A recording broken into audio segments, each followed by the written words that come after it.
Chapter 25:13. Su Fang. Xiao Wanting, Emperor Sang Qiu, and Emperor Only Dao flew toward Su Fang. The three emperors looked at Su Fang with shock in their eyes. They had come to the Sky River Star Zone to help Su Fang. Who would have thought that Su Fang would not only resolve the crisis, but also kill two powerful emperors and suppress one? The remaining emperors of the Luo clan and True Yang fled when they saw that the situation was not good. At this time, in the eyes of the three emperors, Su Fang was no longer on the same level as them, but an expert above them. Xiao Wanting clicked his tongue and sighed. This emperor thought that I could return the favor of Su Fang's holy son, but I didn't expect that the holy son would easily resolve all the dangers without us doing anything. It seems that it won't be easy to return the holy son's favor. Emperor Sang Qiu and Emperor Only Dao sighed in their hearts. Especially Emperor Sang Qiu. When Su Fang was listed on the Primordial Chaos Golden List, Emperor Sang Qiu valued Su Fang's talent and personally protected him. At that time, Su Fang was just an outstanding genius in Emperor Sang Qiu's eyes. Unexpectedly, in such a short time, Su Fang had grown to be on par with him, and even surpassed him. How could Emperor Sang Qiu not be shocked by such an amazing speed of improvement? Su Fang cupped his fists and said politely, "My lords, you knew that it was dangerous, but you still came to help, even at the expense of falling out with Emperor Qi and the other emperors. I, Su Fang, will remember this favor." Seeing Su Fang being so polite, the three emperors were overjoyed. To be able to gain Su Fang's friendship was much more valuable than a divine creation artifact. The three emperors left in embarrassment. Su Fang put the Moon Emperor into the prison suppressing codex. This time, the Temple Emperor was seriously injured. It would probably take at least 1,000,000 years to recover. At this time, the Moon Emperor had already become an Emperor Master under Su Fang's command. Naturally, Su Fang would not be stingy with resources. He took out the condensing mysterious water he had obtained from the soul-sinking beach in the Nine Serenities realm and let the Moon Emperor fuse with it. Condensing mystic water was the coldest substance in the universe. It was of great help to cultivators who cultivated the great Tao of Yin. It was the perfect material for the Moon Dharch to cultivate and recover. In addition, Su Fang had devoured 3 evil sons with the Origin Sacred Mirror during the War of the Two Realms. He had refined a total of 3 crimson beads, and there was only 1 left. Su Fang extracted a small part of the energy and gave it to the Moon Dharch to cultivate. With the mystic water and the primordial chaotic qi in the crimson bead, the recovery speed of the Moon Emperor would definitely be doubled. Su Fang estimated that it would take at most 100,000,000 years for the Moon Emperor to return to his previous peak state, and his strength would even be stronger than before. In the Tianhe sector, the 200,000 elites of the Qi people had been mostly killed by the masters under Su Fang's command. Even their bodies were devoured by the Big Goblin, and the Dharma treasures and resources on them were all taken by the cultivators. After the battlefield was cleaned up, Su Fang would kill Huang Lingyao and Wang Tian? Yi Zhichuan? Longing for the Ming sect? Mechanical admiration? Zhanlai? Alliance? Sneer? Trap? Xingying Ding? In the Azure Forest, I killed Emperor Yi and Emperor Qi, and suppressed the Moon Emperor, as well as the Luo clan, the Duanmu clan, and the Emperor Zhenyang. How can you not pay the price if you want to harm Su Fang? With a domineering smile, Su Fang immediately left the Tianhe sector and returned to the Saint Temple in Yuan Tiangong. The battle in the Tianhe sector quickly spread in Yuan Tiangong and caused a great commotion. Emperor Qi and Emperor Yi were the top masters among the more than 30 supreme emperors in Yuan Tiangong. They were both from the ancient deity clans in the ancient deity realm and were powerful.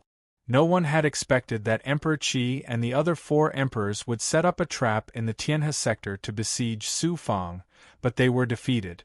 Emperor Qi was dead. Emperor Yi was dead. Almost all the elites of the Qi people were killed, and the Moon Emperor was suppressed in the prison suppressing codex. The Emperor Zhen Yang and Emperor Luo fled. To think that a lesser chief god would be able to accomplish such an astonishing feat, it was truly astounding. When the news spread, all the emperors, deity clans, and other super forces were shocked and terrified. Especially the Luo clan and the Duanmu clan, they fell into a great panic. Not only did Su Fang have the strength to kill the supreme emperors, but he also had the determination to ignore the imperial people and other super forces. What was impossible for him to destroy the Luo clan and the Duanmu clan? In a short time, Su Fang stepped on the bodies of Emperor Qi, Emperor Yi, and many other Qi people and rose to power. He was almost as powerful as the supreme imperial people. As for Yi Yangtian, who had been famous for the past 10,000 years, he was once again a joke in Yuan Tiangong. Even his master, the Emperor Zhenyang, had to run away when he saw Su Fang. What was his so-called genius that surpassed Su Fang? With the death of Emperor Qi and Emperor Yi, the Qi people and the Yi clan, the two ancient deity clans, lost their prestige. With the help of the imperial people, the Qi people were barely saved from being destroyed by Su Fang. However, Su Fang killed almost all the elites in the Qi clan, and the Qi people became a second-rate force. What was worse was that the Qi people owned the Tong Bao Chamber of Commerce. Almost all the forces had their eyes on the Qi people. In order to avoid being swallowed by the other forces, the Qi people had no choice but to give up the Tong Bao Chamber of Commerce. They gave 30% of it to the imperial people, 30% to Su Fang, and only 40% to the Qi people. In this way, although the Qi people were in a worse situation, they avoided being swallowed by the other forces. The fate of the Yi clan was much worse than that of the Qi people. The imperial people announced that Emperor Yi had colluded with the Tao Defiance Alliance and had betrayed the human world. Therefore, the Yi clan was completely removed from the world. Although it was said that the Yi clan was removed, it was actually swallowed by the imperial people. One had to admit that the imperial people were ruthless and domineering. The once glorious Yi clan had become a part of the history of the myriad world. As for Emperor Tru Yang, he had disappeared from Primordius' heavenly palace. It was said that he had brought Yi Tianyang back to the spacetime world where he cultivated in seclusion. It was clear that he feared Su Fang's retaliation and had slipped away. As for the Duanmu clan and the Luo clan, the day after the battle in the Tianhe sector, the emperor of the Duanmu clan and the emperor of the Luo clan went to the Saint Temple to visit Su Fang almost at the same time. However, in the Saint Temple they were refused entry. Su Fang did not want to see them at all. The two emperors stood in the square in front of the Saint Temple like statues for 300 years, not daring to move. It was not until 300 years later that Su Fang accepted the two emperors' greetings in the main hall of the Saint Temple. In the end, the emperor of the Duanmu clan and the emperor of the Luo clan left the Saint Temple with gloomy faces. No one knew what they talked about with Su Fang or what price the Duanmu clan and the Luo clan paid for Su Fang to let them go. The aftermath was not over yet. Su Fang announced to the public that he was going into seclusion to break through to the intermediate chief god level. In fact, he had secretly left the Yuan Tiangong and went straight to the Sky Beacon God realm. Su Fang's goal was clear. He wanted to return to the abyss and let his grandfather's soul reincarnate. Next, he would enter the Advent Palace and rescue Shu Wanjun. As for his father, Su Fang, and the others who stayed in the Yuan Tiangong, as well as the Fang Tianjie in the Hunyuan Heaven Realm, he did not need to worry about them anymore. That was because in the Yuan Tiangong, besides Xiao Wanting, Emperor Sangqiu, and Emperor Yi Dao, there were two other emperors who could help Su Fang take care of his family, friends, and subordinates. Emperor Duanmu and Emperor of the Luo clan. Why was that? It turned out that Emperor Duanmu and Emperor of the Luo clan had no choice but to agree to Su Fang's conditions and obey Su Fang for 1,000,000 years in order to protect their families and their own lives. It was not just a verbal promise, nor was it a heavenly oath. When one's cultivation reached the level of an emperor, no oath could bind them no matter how powerful it was. Instead, Su Fang used his primordial spirit ability and used the power of the Hunyuan Holy Mirror as the source to condense a seal seed and implanted it into the divine apertures and inner worlds of Emperor Duanmu and Emperor of the Luo clan. Moreover, Su Fang used his divine ability to condense a talisman and gave it to Emperor Duanmu and Emperor of the Luo clan. Once Emperor Duanmu and Emperor of the Luo clan went back on their word, Su Fang only had to crush the talisman to kill them. Even though Emperor Duanmu and Emperor of the Luo clan felt extremely humiliated to be Su Fang's slave for 1,000,000 years, they still chose the former over losing their lives and having their families annihilated. In this way, Su Fang did not have to worry about anything during his trip to the 9th underworld. Around half a month later, the Sky Beacon God realm was in sight, and Su Fang decided to find a place to rest. Even though there would not be any danger during his trip to the 9th underworld, he had to pass through the various god realms controlled by the Tao Defiance Alliance. Su Fang was not afraid of encountering the experts of the Tao Defiance Alliance. The only things he needed to worry about were his clone and the Tao Defiance Alliance's master. Su Fang did not want to cause any unnecessary trouble, so it was necessary for him to be in peak condition at all times. He saw a patch of quicksand floating in the air nearby. Quicksand was very common on both sides of the sky barrier at the moment. It had originally been a physical ruin, but during the battle of the two worlds' rivers, his clone had shaken the sky barrier and caused a tremor that had shattered many of the physical objects on both sides of the sky barrier. Quicksand was extremely terrifying. It could devour everything, but it could only become so terrifying when there was an interstellar storm. Su Fang used the astral insight to condense physical objects and then sat down cross-legged. Suddenly, he sensed a ripple in the air nearby, and over a dozen figures instantly tore through the air. Su Fang's current great perfection ability was extremely shocking, so he could tell their cultivation bases with a single glance. The leader was a middle-aged woman. She was dressed in luxurious palace attire, and she was plump and graceful. Her cultivation base was extremely extraordinary, having reached the shocking height of peak upper lord level. She could definitely be regarded as a powerhouse in the universe. Apart from the two young girls, the cultivators behind the middle-aged woman were all lord-level powerhouses. Chapter 25:14. Among the dozen or so cultivators that suddenly appeared, 6 of them clearly had the aura of the Duanmu Divine Clan. However, they did not wear the Duanmu Divine Clan's blue and white Taoist robes. Su Fang did not take them to heart. Even the Duanmu Divine Clan's sovereigns were shackled by him and forced to be his slaves for 1,000,000 years. Why would Su Fang care about a few Duanmu Divine Clan sovereigns? One of the women caught Su Fang's attention. The woman wore a pure white Taoist robe with a lifelike plum blossom embroidered on it. Although she looked weak, she exuded a noble and pure aura. The woman's face was covered by a white veil. The white veil was a Dharma treasure that could block detection. However, Su Fang's perfect vision could see through the white veil and see the woman's face clearly. The woman looked to be about 17 or 18 years old. Her cultivation level was at the 3rd heaven of the Tao-fusing realm. Her face was flawless and beautiful. She was not inferior to Xuanxin and Goddess Luo. Moreover, the woman's life aura was very strange. There was a faint demonic aura. However, she was not a big goblin. Instead, she was a very strange spiritual body. Su Fang's gaze swept past the cultivators and did not pay any attention to them. With his current cultivation level, such cultivators could no longer attract his attention. The cultivators flew to the material and sat down cross-legged to rest. Su Fang concealed his aura.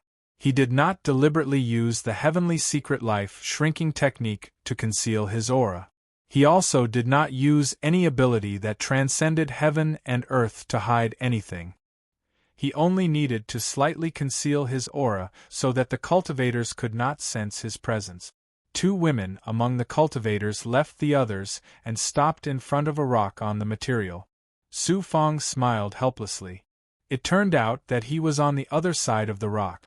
However, with Su Fong's current cultivation level, it would be difficult for the 2 women to sense his presence at such a close distance. Suddenly, there was a strange movement in Su Fong's body.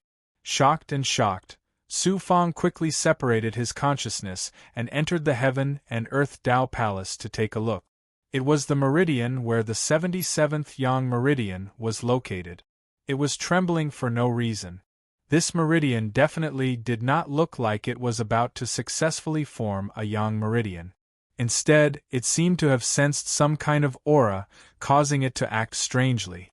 Su Fong carefully sensed it and couldn't help but be surprised. It turned out that the source of the disturbance in the Yang meridian that was being attacked came from the woman in the plum gown. Su Fong was curious and carefully sensed the woman. The more he sensed, the more he felt that the woman was strange. Thus, he stripped off his Yang spirit and entered the inner world of the Tao Foundation tree. Jin Hong Wang, what kind of strange spiritual body does that woman have? She can actually make my Yang meridian move? It turned out that Su Fong had brought along the Golden Rainbow King, who had regained his physical body when he went to the 9 underworlds this time. After the arrangements for his grandfather's reincarnation were made, Su Fong headed straight for the Advent Palace. The Advent God Palace came from the exalted Celestial Mountain. Although the Golden Rainbow King's current strength was low, he was experienced and knowledgeable. He had even entered the exalted Celestial Mountain before, so Su Fong brought him along. With the help of Su Fong's divine might, the Golden Rainbow King sensed the woman's aura and exclaimed, "This woman is somewhat extraordinary. She actually has the extremely rare plum bone jade body." Su Fong was stunned. Plum bone jade body? Could it be a type of true body? It's somewhat similar to a true body, but it's definitely not obtained through cultivation. It's innate. Only humans with the Plum Tree Demon clan's bloodline can produce this plum bone jade body by chance. So this woman has the Plum Tree Demon's bloodline. No wonder I sensed the demonic aura on her body. Jin Hong Wang, is there anything special about the plum bone jade body? It's very special. It's probably difficult to find someone with the plum bone jade body in all the realms. This kind of cultivator's cultivation talent far surpasses ordinary people. They're rare cultivation geniuses. There are so many cultivation geniuses in all the realms. There doesn't seem to be anything special about the plum bone jade body, right? Of course, the innate talent of the plum bone jade body isn't the most special. The most special thing is that I heard that women with the plum bone jade body can condense a special spiritual aura called the plum spirit chi. It can help cultivators break through the shackles of their cultivation. It can even help cultivators break through to the Master God realm. Plum spirit chi? Looks like it's the plum spirit chi on that woman's body that caused the commotion in my Yang meridian. I can use my treasures and resources to exchange for the plum spirit chi from that woman. Who knows, it might be able to help me successfully condense my 77th Yang meridian. Hee. Kid, I heard that women with the plum bone jade body can only condense the plum spirit chi once in their lifetime. How can it be so easy to exchange for it? However, with your current status and strength, as long as you stand out, shake your body, and release your domineering aura, how can this woman not give you the plum spirit chi with both hands? Who knows, she might even take the initiative to throw herself into your arms. The Golden Rainbow King's words made Su Fong speechless. He quickly shut him up. Since it was related to the birth of a Yang meridian, Su Fong had to obtain the plum spirit chi no matter what. QL11 however, Su Fong still couldn't do something like taking things by force. He could rob those ancient divine clans and powerful forces as he wished. He could be merciless to those who offended him. However, he had never robbed those weak people. This was something that Su Fong had never done before. This was what it meant to be strong but not bully the weak. Su Fong thought to himself, That middle-aged woman should be the senior of this woman who possesses the plum spirit chi. I just need to reveal my identity and take out some treasures to exchange for the plum spirit chi. At this moment, the woman on the other side of the rock suddenly spoke. Young lady Meishuero, are you going to go to the 9 underworlds just like that and use the plum spirit chi to help Duanmu Renjie reincarnate? That plum-robed young lady said faintly, This is my destiny. What can I do? Su Fang was astonished. Duanmu Renjie? Wasn't he killed by Xuanxin and even his young spirit was killed? Why would he go to the 9 underworlds to reincarnate? Su Fang eavesdropped for a while and finally understood the whole story. It turned out that this young lady named Mei Shuero came from an ancient cultivation clan called the Mei clan. The Mei clan had quite a lot of influence in the myriad of worlds. They controlled a star region. However, compared to those ancient divine clans in the ancient divine world, they weren't worth mentioning. In order to get close to the Duanmu divine clan, the Mei clan used Mei Shuero as a tool to form a marriage alliance with the exceptional genius of the Duanmu divine clan, Duanmu Renjie. Duanmu Renjie had taken a fancy to Mei Shuero's beauty. Most importantly, it was her plum bones and jade body. That was why he agreed to marry her. Originally, Duanmu Renjie was prepared to hold a marriage alliance ceremony with Mei Shuero when he became a master god in the future. He wanted to obtain Mei Shuero's virginity and the plum spirit chi so that he could become a master god. Who knew that Duanmu Renjie didn't know what was good for him? After the news of Su Fang's death spread, he actually set his sights on the treasures that Su Fang left behind. In the end, he was killed by Xuanxin. Fortunately, the Duanmu divine clan had a forbidden technique called the soul nurturing technique. Those important figures in the clan used the soul nurturing technique to nurture a split soul and placed it in the Duanmu divine clan's soul nurturing pool. Unless it was a divine ability like the Tianji life shrinking technique that erased fate, even if the original body died, the split soul would be fine. Thus, the split soul could be used to reconstruct a physical body and be revived. Duanmu Renjie was the most outstanding genius of the Duanmu divine clan. Naturally, he had nurtured a split soul. Although the original body was killed by Xuanxin, the split soul was still around. Although he could be revived after reconstructing a physical body, his cultivation talent would be gone. Thus, the Duanmu divine clan decided to send Duanmu Renjie's split soul to the 9 underworlds to reincarnate. In order to ensure that Duanmu Renjie's split soul would retain its consciousness, and at the same time, to have the same talent as before after reincarnating, they brought Mei Shuero along. They wanted to borrow her Mei Lingqi to allow Duanmu Renjie to reincarnate. That middle-aged woman was Mei Shuero's mother. She was her biological mother and not her stepmother. In order to climb up the Duanmu divine clan, she didn't even hesitate to sacrifice her biological daughter. What a coincidence! The Duanmu divine clan's objective for heading to the 9 underworlds was actually the same as Su Fang's. Young mistress, that Prince Dishu has admired you for a long time. Moreover, he is the peerless genius that the imperial people nurtured after Di Yuan's death. He is also very handsome and is many times better than Duanmu Renjie. As long as young mistress agrees to become Prince Dishu's concubine, the Duanmu divine clan won't be able to do anything to young mistress. The woman who accompanied Mei Shuero was originally her maid. Now, she was actually speaking on behalf of the imperial people's genius Dishu. Dishu? Mei Shuero said coldly. Dishu is lustful. Who doesn't know that he is in the Yuan Tiangong? He only covets my beauty and my plum spirit chi. Once he gets my body and plum spirit chi, I'll be nothing more than a toy for him. Once he's tired of me, he'll toss me aside. Lu Qi, don't ever mention this again. That maid named Lu Qi said embarrassedly, Young mistress, aren't you a little too arrogant? You don't even care about Prince Dishu. In the myriad of worlds, which man can you care about? There was a moment of silence. Mei Shuero sighed faintly. In the myriad of worlds, other than a man like Su Fong, who else can I care about? That time in Dubhe Hall, I saw with my own eyes that he killed his way into the imperial people's grand ceremony in order to save his Tao companion, Xuanxin. With his strength alone, he shocked the heavens and earth. Even the supreme existences of the imperial people couldn't do anything to him. Now, to save the myriad of worlds, he killed a venerable sovereign in anger for his family.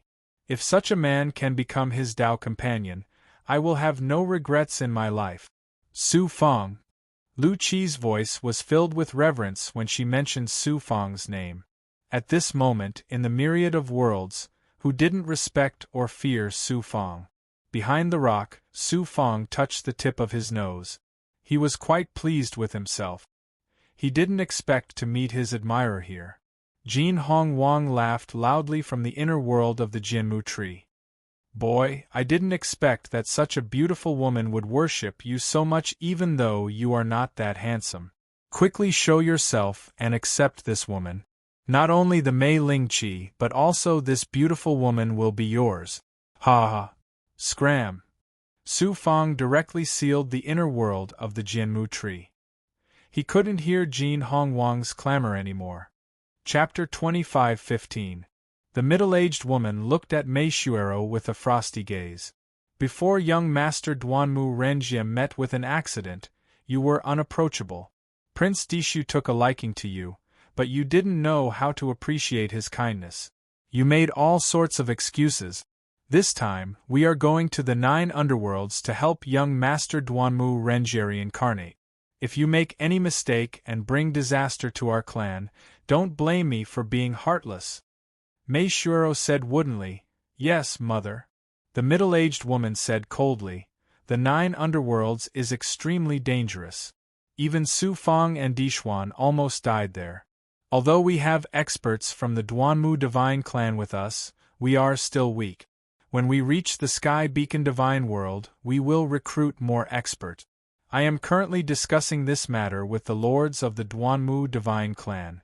Let's go and get closer to the lords of the Duanmu Divine Clan. It will be beneficial for you in the future. The 3 of them left in embarrassment.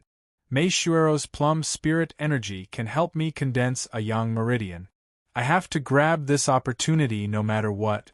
As for how to get the plum spirit energy, it will take some time. Su Fong pondered for a while. At this moment, the birth of a yang meridian was extremely difficult. Moreover, it was extremely important to Su Fong. The opportunity to condense a yang meridian was right in front of him. How could Su Fong miss it? If the plum spirit energy was in the hands of the experts from the Duanmu Divine Clan, Su Fong wouldn't mind killing them and snatching the treasure. However, it was in the hands of a weak woman. Su Fong didn't know what to do. He couldn't just shackle Mei Shuero and take away her plum spirit energy. Or, as the Golden Rainbow King said, he could jump out and reveal his identity. After shaking his body, he could force the other party to obediently hand over the plum spirit energy. Su Fong felt a headache coming on. It just so happens that the Duanmu Divine Clan and Plum Clan are recruiting experts to enter the 9 underworld. I might as well blend in with them and wait for an opportunity to obtain the plum spirit energy. If there is no opportunity, I might as well take it by force. At most, I will save Mei Shuero from the fire pit and give her freedom and good fortune. Su Fong made up his mind. He quietly left the quicksand and headed straight for the Sky Beacon God Realm. At this time, the Sky Beacon God Realm had yet to recover from the previous battle. Shattered matter was everywhere, and it was a complete mess. Since the Tao Defiance Alliance had retreated from the River of 2 Realms, the Sky Beacon God World was no longer as important as before. There weren't as many cultivators and big goblin in the God World as before. However, along with the eruption of another upheaval of the heavens and the earth, the cultivation resources throughout the universe grew even more scarce. Many gods and greater demons had headed to the divine world, desolate lands, danger zones controlled by the Tao Defiance Alliance in search of treasures and resources. The Sky Beacon God World was the only entrance to the other side of the Sky Curtain, so many experts had gathered in the Sky Beacon God World. Moreover, there were even Emperor Realm experts present to prevent spies from the Tao Defiance Alliance from infiltrating the human world. Su Fang unleashed his ability to transcend heaven and earth. He passed through the outer barrier of the Sky Beacon God Realm and appeared in a city built on material at the center of the realm. He used his physical ability to change his appearance. At the same time, he changed his aura and blended into the crowd on the streets outside the city. 10 days later, Su Fang sensed that Mei Shuero and the others had entered the Sky Beacon God World. They stayed in an inn and began to recruit experts. As a result, Su Fang disguised himself as a mercenary in his early 30s. His face was covered in stubble, and he looked like he had experienced the vicissitudes of life. He also suppressed his cultivation to the third heavenly stage of the Tao integration stage. When they arrived at the inn, Su Fang stated his purpose for coming. The inn's staff brought him to a courtyard behind the inn. There were already over 100 cultivators gathered in the courtyard. Most of them were Tao integration stage cultivators, but there were very few overgods. They had all come for the generous reward from the Mei clan. This time, the Duanmu Divine Clan had put in a lot of effort to let Duanmu Renjie reincarnate. They did not appear in the name of the Duanmu Divine Clan. Obviously, they were worried that the news would leak out. If Su Fang found out, not only would Duanmu Renjie be reincarnated, but it would also bring great trouble to the Duanmu Divine Clan. After all, Duanmu Renjie had repeatedly provoked Su Fang. Su Fang would definitely not be willing to see him alive.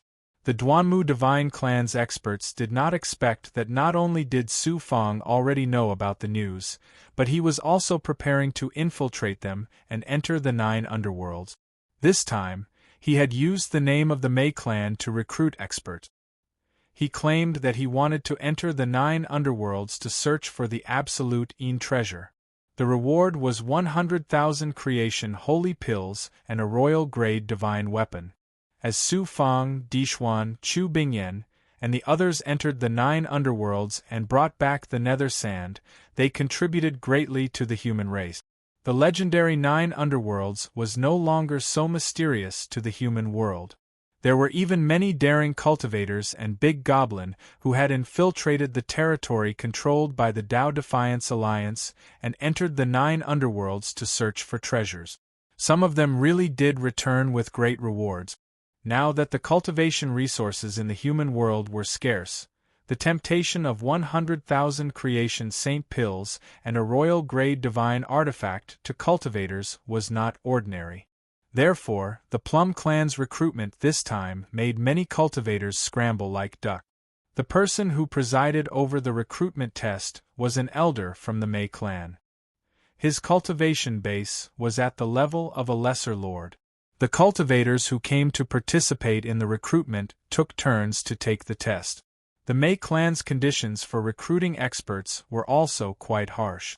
Their cultivation base had to be at least Tao integration stage, and they also had to possess special divine abilities and abilities. That was not surprising.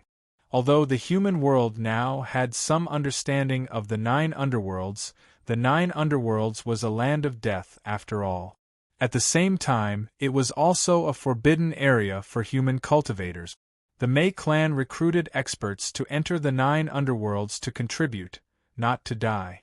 Naturally, the conditions for recruiting experts were more stringent. Almost all the cultivators who passed the Mei clan elders test were late-stage Tao integration stage experts. Those who were below late-stage Tao integration stage were directly eliminated with a glance from the elder without having to test them personally. After about 6 hours, it was finally Su Fang's turn. Early-stage Tao integration stage? The Mei clan elder frowned when he sensed Su Fang's aura and his dejected appearance. Then, he waved his hand and said, "The Mei clan will encounter countless dangers when entering the 9 underworlds this time. Early-stage Tao integration stage cultivators will not be of any use. Instead, they will be a burden. The Mei clan will not spend money to hire a burden. The Mei clan elder's words attracted many disdainful gazes. Su Fang put on a pleading expression. Although my cultivation base is not high, the great Tao I cultivate is very rare. It's just right for me to enter the 9 underworlds. The Mei clan elder's interest was finally piqued. He carefully sized up Su Fang a few times. Suddenly, he became spirited and his eyes became hale and hearty. I can see that your aura seems to contain a kind of death qi. Could it be that you cultivate the great Tao of death? Cultivators who cultivated the great Tao of death were known as evil cultivators in the myriad world. However, at this time, the calamity was sweeping across the myriad world. There was no such thing as the righteous Tao or the evil Tao. As long as one was not a Tao-defiant cultivator, one would not be hunted down by the righteous Tao like before. My lord, your eyes are like torches. You can see through my cultivation base in an instant. I cultivate the great Tao of death. Moreover, I'm quite lucky. Previously, in the lifeless wasteland of the Two Worlds River, I was lucky enough to kill a demon clan expert. Not only did I obtain his demonic poison, but I also obtained a demonic weapon that stored a lot of enhel qi. Therefore, I have mastered a certain amount of demonic poison and enhel qi. The Mei clan elder said majestically, "It's useless to just talk about it. Show me your demonic poison and enhel qi. If it's really as you say, I can make an exception and let you join us." After saying that, the elder formed a seal and shot out a xian guang that exuded a cold aura. It quickly materialized into a lifelike plum blossom that floated in front of Su Fang. The Mei clan elder said, "If you can corrode my plum blossom with demonic poison and enhel qi, I'll take you in." Su Fang secretly transmitted his thoughts to Huang Lingyao, who was in the world tree in his inner world. At the same time, he ordered Gui Gui to use her poison. Then, he waved his hand and rolled out a gust of enhel qi that enveloped the plum blossom. QL11 The enhel qi that contained the power of coldness and death instantly turned the plum blossom yellow. Then, Su Fang released a dark poisonous gas that wrapped around the plum blossom. After a series of sizzling noises of corrosion, the plum blossom was immediately corroded into pieces. The branches were also full of holes.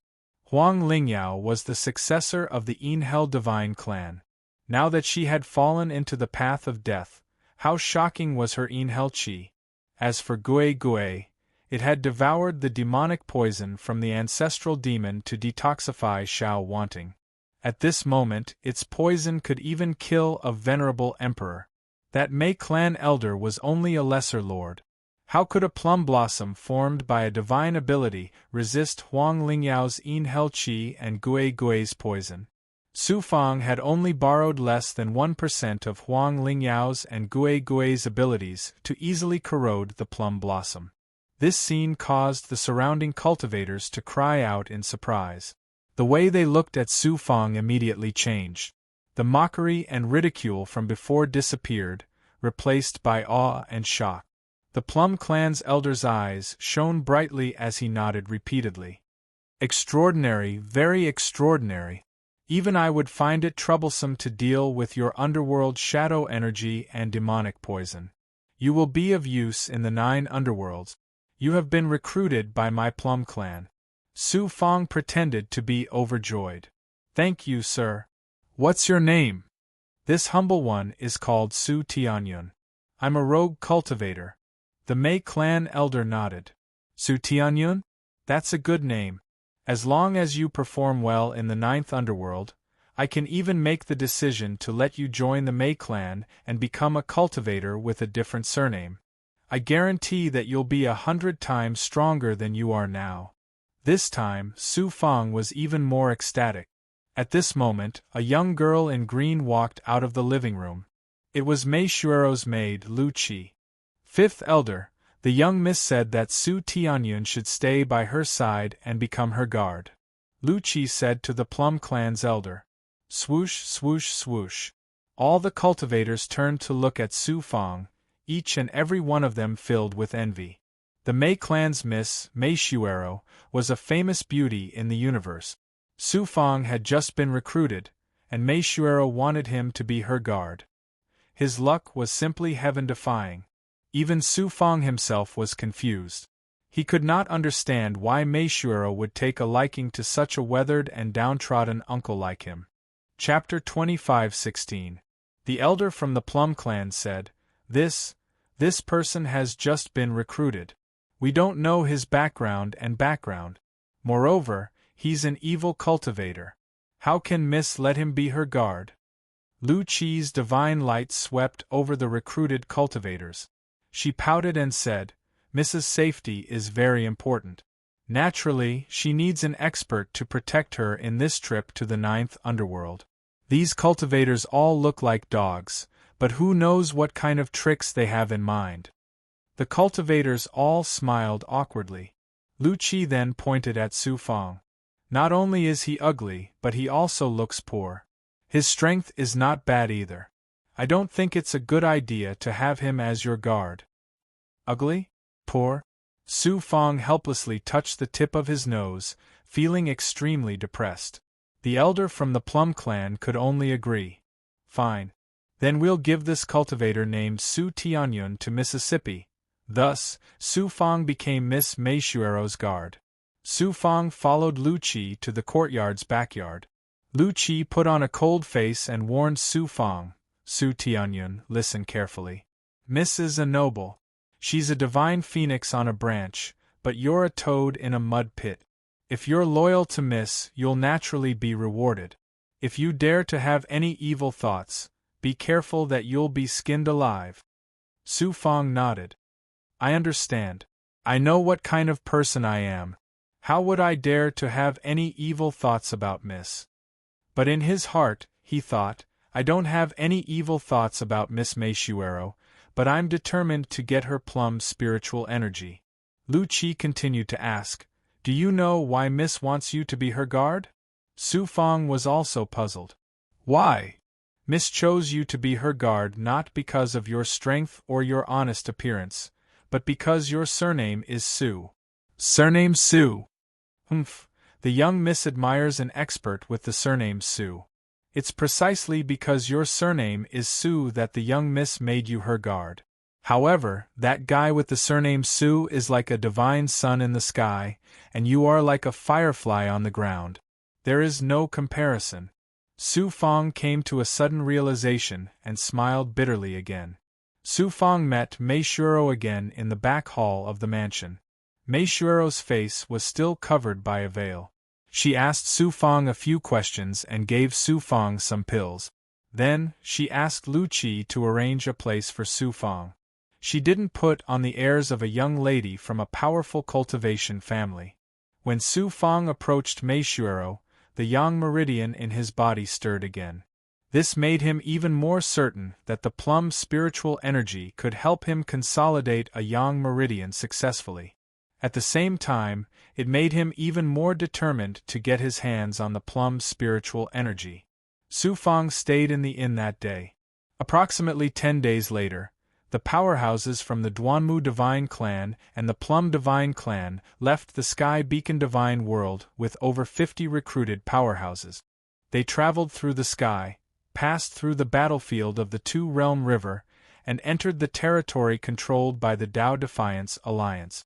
At that moment, the most powerful middle-aged lady from the Plum Divine Clan, Madame Mei, put everyone into her magic treasures space.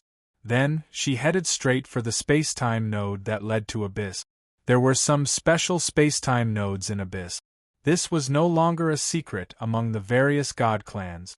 With Madame Mei's cultivation base as a peak upper-rank lord level, she was basically unimpeded in the Tao Defiance Alliance's territory as long as she was not unlucky enough to run into the Tao Defiance Alliance's emperors. Approximately 30 years later, Su Fang and the others were released from Madame Mei's magic treasures space.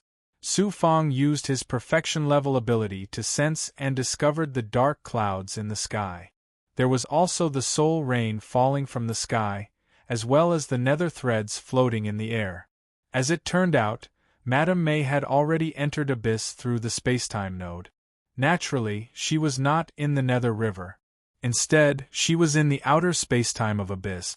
This year, many human cultivators, Big Goblin, and even the Tao Defiance from the Tao Defiance Alliance, the Devil Tribe, and evil organizations from the Dark World had entered Abyss to search for treasures in the outer spacetime node. Su Fong was rather curious. It's not that easy to enter the Nether River. Back then, Di Xuan and the others entered the Nether River with a boundary breaker rune. I wonder what method the Duanmu Divine Clan and the Plum Divine Clan have to enter the Nether River and find the land of reincarnation. An elder from the Duanmu Divine Clan took out a leaf-shaped magic treasure. After activating it, the magic treasure turned into a 1,000-foot-long withered yellow leaf. The divine might it released condensed into a barrier, blocking the nether threads and the soul rain that fell from the sky from time to time. Everyone! Madame May's divine light swept across the experts she had recruited. Her eyes shone with a sharp light, and she instantly looked very heroic. The cultivators who had been recruited all felt their hearts skip a beat. The pressure from a peak over God made them all tremble. Then, Madame May revealed the true purpose of this trip. The Plum Divine Clan has recruited all of you to come to Abyss, not to the outer spacetime, but to enter the legendary Nether River and the land of reincarnation, the heavenly wheel of Yin Yang, to help an important person reincarnate. The cultivators who had been recruited all had their divine light transformed. The Nine Netherland and the legendary Nether River were two completely different things. The Nine Netherland usually referred to the outer area, where the danger was much lower. If one was lucky, one could even find treasures. However, the Nether River was different. It was the legendary river of reincarnation. Not to mention path integration cultivators, even peerless overgods would find it difficult to escape once they fell into the heavenly wheel of reincarnation. One of the recruited overgods snorted. Madame May, this is different from what the Plum Divine Clan said when they recruited us. Could it be that the Plum Divine Clan intends to send us to our deaths in the Nether River and use us as cannon fodder? Madame May smiled casually.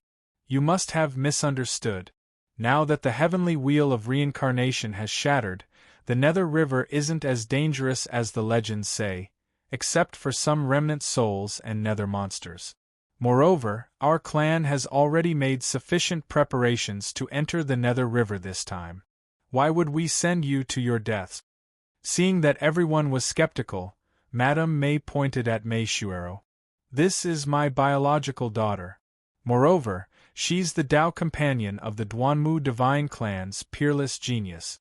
She has such a noble status, but her cultivation base is only at the path integration realm. If the Nether River is really as dangerous as the legends say, why would I send her to her death in the Nether River? Only then did everyone dispel their doubts. Madame May struck while the iron was hot. As long as you return from the Nether River, I promise that each of you will receive an additional 10,000 creation sacred pills. My clan will also give a royal grade divine artifact as a reward for the one who contributed the most. Only then did the recruited overgod's expression soften. He nodded and said, In that case, there's no harm in me making a trip to the Nether River. The other cultivators agreed one after another. Next, Madame May took out pills and distributed them to the 50 or so recruited experts. Madame May explained that these pills were called Nether-Een pills. They were refined from spiritual items that contained Nether-Een chi in the 9th underworld. The only use of the Nether-Een pill was that after swallowing it, the cultivator's aura would contain Nether-Een chi. In this way, those nether souls and nether monsters would not attack the cultivators after entering the Nether River. Su Fong also received a Nether-Een pill and swallowed it without hesitation. However, he sneered in his heart. Nether-Een chi is the aura of death. How can ordinary cultivators swallow it? Although the Nether-Een pill can avoid the attacks of ordinary nether souls and nether monsters, there will definitely be huge side effects in the cultivator's body. If one doesn't listen to the orders of the Duanmu Divine Clan and the Mei Clan in the Nether River, one will probably die before leaving the Nether River. This Madame Mei is really ruthless. No wonder she's so heartless even to her own daughter. Although Su Fong was well aware, he did not say anything. The side effects of the Netherine pill were not a threat to him at all. As for the other people's business, he could not be bothered. Suddenly Su Fong raised his eyebrows and looked at Mei Shuero's maidservant, Lu Qi. The corners of his lips curled up into a sneer. So that maidservant, Lu Qi, was secretly using talismans? She was communicating with someone. He did not know who that person was and what their purpose was. It seemed that this maidservant, Lu Qi, was not an ordinary person. Everyone sat down cross-legged and combined the power of the pills to change their aura of life. The Netherine pill was indeed effective. After the combination, it was no longer the aura of life, but the cold Netherine Qi. About a month later, everyone combined the pills. Madame Mei and the Duanmu Divine Clan powerhouses were about to find a way to enter the Nether River. One of the Duanmu Divine Clan powerhouses took out a seed that looked like a peach pit. The patterns on it were like natural marks in the sky, exuding an ancient aura. No one knew what it was for. At that moment, Su Fong sensed two auras flying toward him from his right. If their speed was measured in nature, they would only be at the level of a godly venerable. However, in the abysmal land where the shackles were shocking, such speed was only at the level of a peak upper lord level powerhouse. One of the auras caused the heavenly secret life shrinking skill Dao runes in the depths of Su Fong's divine aperture to flicker rapidly. In the end, it consolidated into the figure of a young man in white. Although it was not very familiar, it was not unfamiliar either. It was the aura of destiny from the imperial people's genius, Dishu. The other aura came from a powerhouse from the imperial people. His cultivation was not at peak lord level. He was only at the level of an ordinary upper lord level. However, he was even more insubstantial than a peak lord level powerhouse like Madame Mei. Clearly, he was a great powerhouse from the imperial people. Su Fong glanced at Lu Qi and immediately understood what was going on. Clearly, this maidservant had been bribed by Dishu. When Dishu learned that Mei Shuero was coming to the Abysmal Land, he had been waiting in the Abysmal Land for a long time. Subsequently, Madame Mei and the other lord-level powerhouses sensed the arrival of Dishu and the imperial people one after another. Their expressions changed instantly as if they were facing a great enemy. "Miss Mei, it's you? I didn't expect to meet you in the Abysmal Land. What a coincidence." Chapter 25:17. This Dishu seems determined to get Mei Shuero's plum spiritual energy. Unfortunately, he met Su Fong. Su Fong watched coldly from the side. He knew Dishu's intentions and couldn't help but sneer in his heart. Dishu only dared to covet Mei Shuero's plum spiritual energy because he was relying on the power of the imperial people.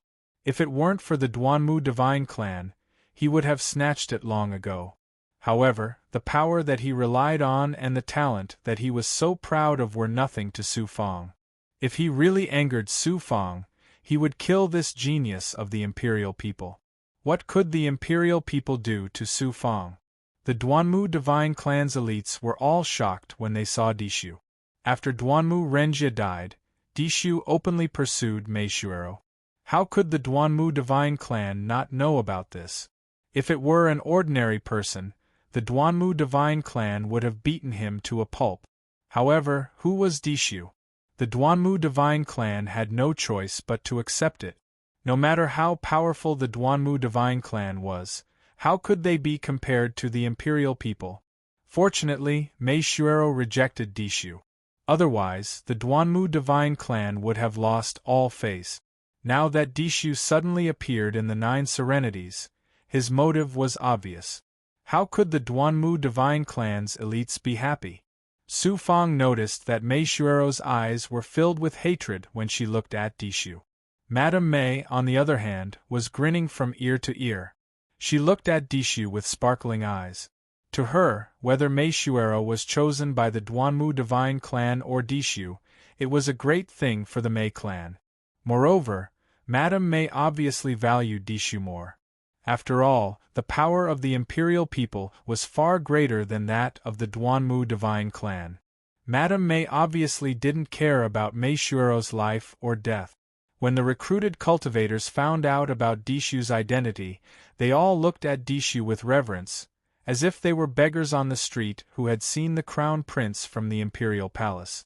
This young master just happened to be training in the Nine Netherland. I didn't expect to meet Miss Mei here. It seems like we are really fated. The moment Dishu appeared, his eyes were glued to Meishuero, treating everyone else as heir. An elder from the Duanmu divine clan snorted and said, "Prince Dishu, please conduct yourself with dignity. Miss Mei is the cultivation partner of our clan's young master Duanmu Renji." Only now did Dishu move his gaze away from Meishuero and look at the old man from the Duanmu divine clan, and he said in a dignified manner, "Duanmu Renji didn't have an engagement with young Miss Mei. Not to mention that Duanmu Renji is already a dead person now. Could it be that you intend to delay young Miss Mei's life?" Although Meishuero did not make a sound, her body was trembling and her eyes were filled with humiliation and powerlessness. Su Fang felt that the current Meishuero was like an item that the Duanmu divine clan and Dishu were fighting over. A wave of helplessness and sympathy surged in Su Fang's heart. In the myriad of worlds, the law of the jungle was the law of the jungle. As the world changed continuously, the order of the human world became chaotic, and the rules were almost non-existent. Meishuero had the plum-bone jade body, which was the biggest sin. Furthermore, she had a mother who only wanted to climb up to a powerful force. What else could she do other than resign herself to fate? Next, Dishu proposed to enter the Nether River with everyone. He said that he had accepted a mission from the Yuan Tiangong and had to enter the Nether River. The expert from the Duanmu divine clan knew that Dishu's target was Meishuero. Although he was furious, he had to grit his teeth and accept because he was wary of Dishu's identity and the peerless master god of the imperial people by his side. The expert from the Duanmu divine clan injected his magic power into the walnut-like seed. The walnut-like seed immediately shot out Xian Guang and merged with the void. Crack! The walnut-like seed cracked open and a bud grew out of it. The void was actually torn open by the powerful force of the bud. Crack! Crack! Crack! The bud grew crazily at an astonishing speed. In just a dozen breaths, it turned into a tree that was 10 feet tall. A huge crack was also forced open in the void by the tree. Through the crack, one could see an extraterritorial dimension.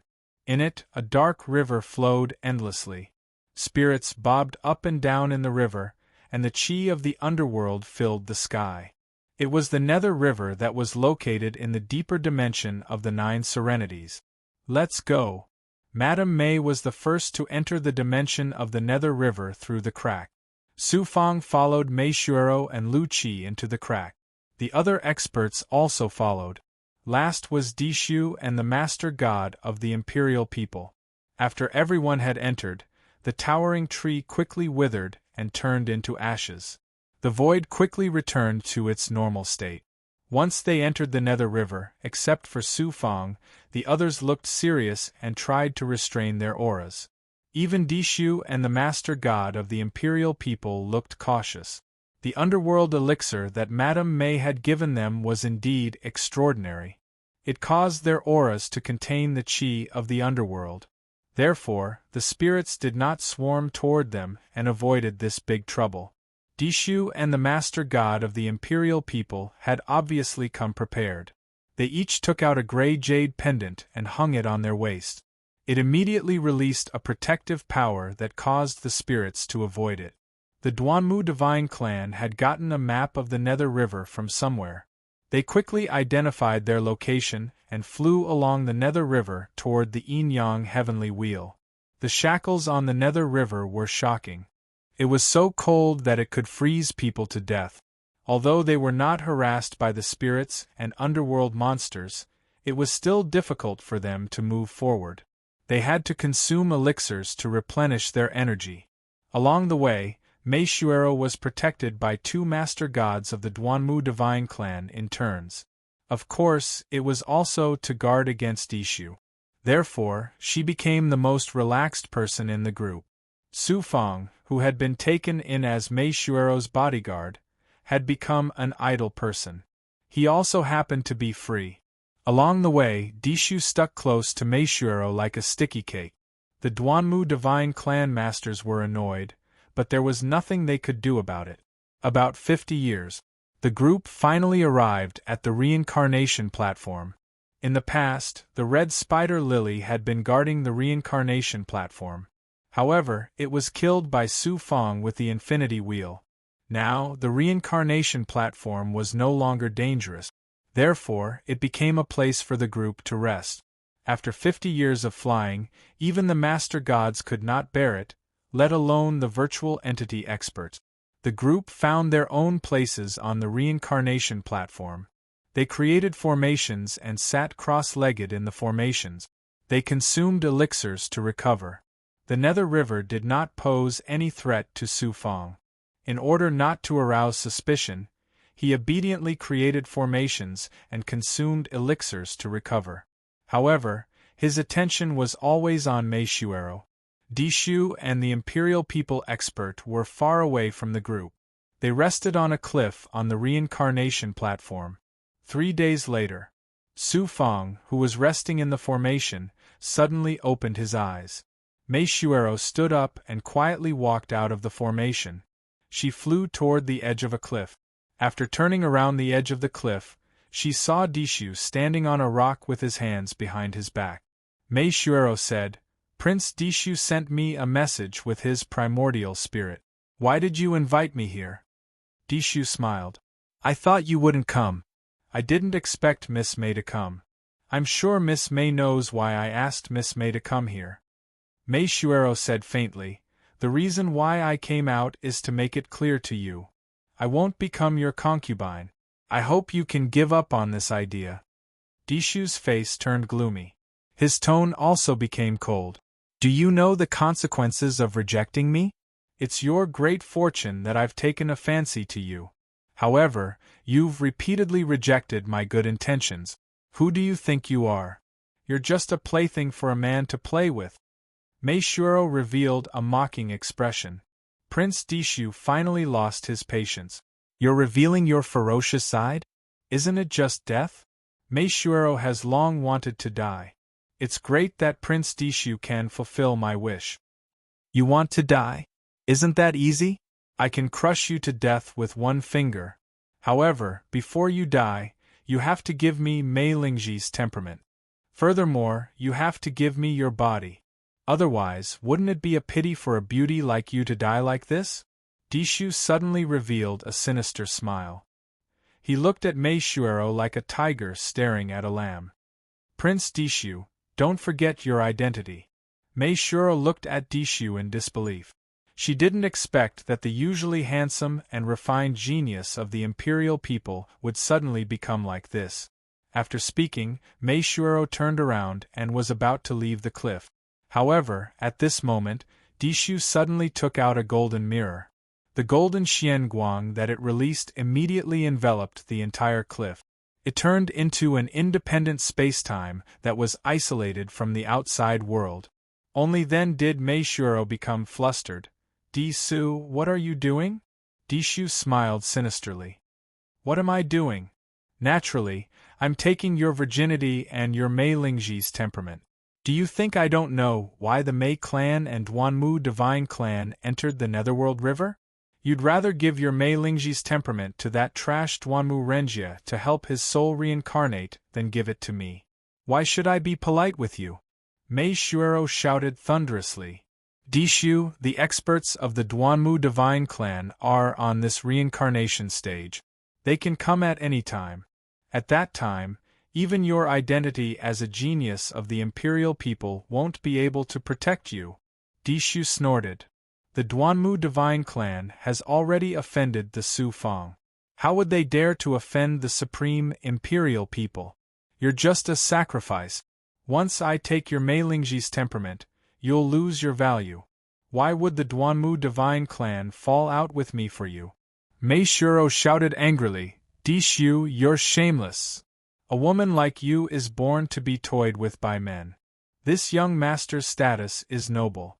You being able to have intercourse with this young master is also a gift from this young master to you. How is this shameless? Chapter 25:18. Whoosh! Dishu flicked his finger, creating a whirlwind that lifted the veil on Mei Shuo's face, revealing a peerless face that could topple a nation. However, this peerless face was filled with despair. Any woman who encountered such a situation would feel despair. At this moment, Mei Shuo felt as if she had fallen into an ice cave. Her heart and divine body were ice cold. Whoosh! Whoosh! Whoosh! Dishu waved his hand, creating a xian guang that tore Mei Shuo's robe into pieces, revealing her flawless body. Mei Shuo closed her eyes. She didn't know why. At this moment, what flashed in her mind wasn't her mother, Madame Mei, nor were those experts from the Duanmu divine clan. Instead, it was the one she had seen with her own eyes. During the marriage ceremony between Di Yuan and Xuanxin, that domineering figure that slaughtered everyone.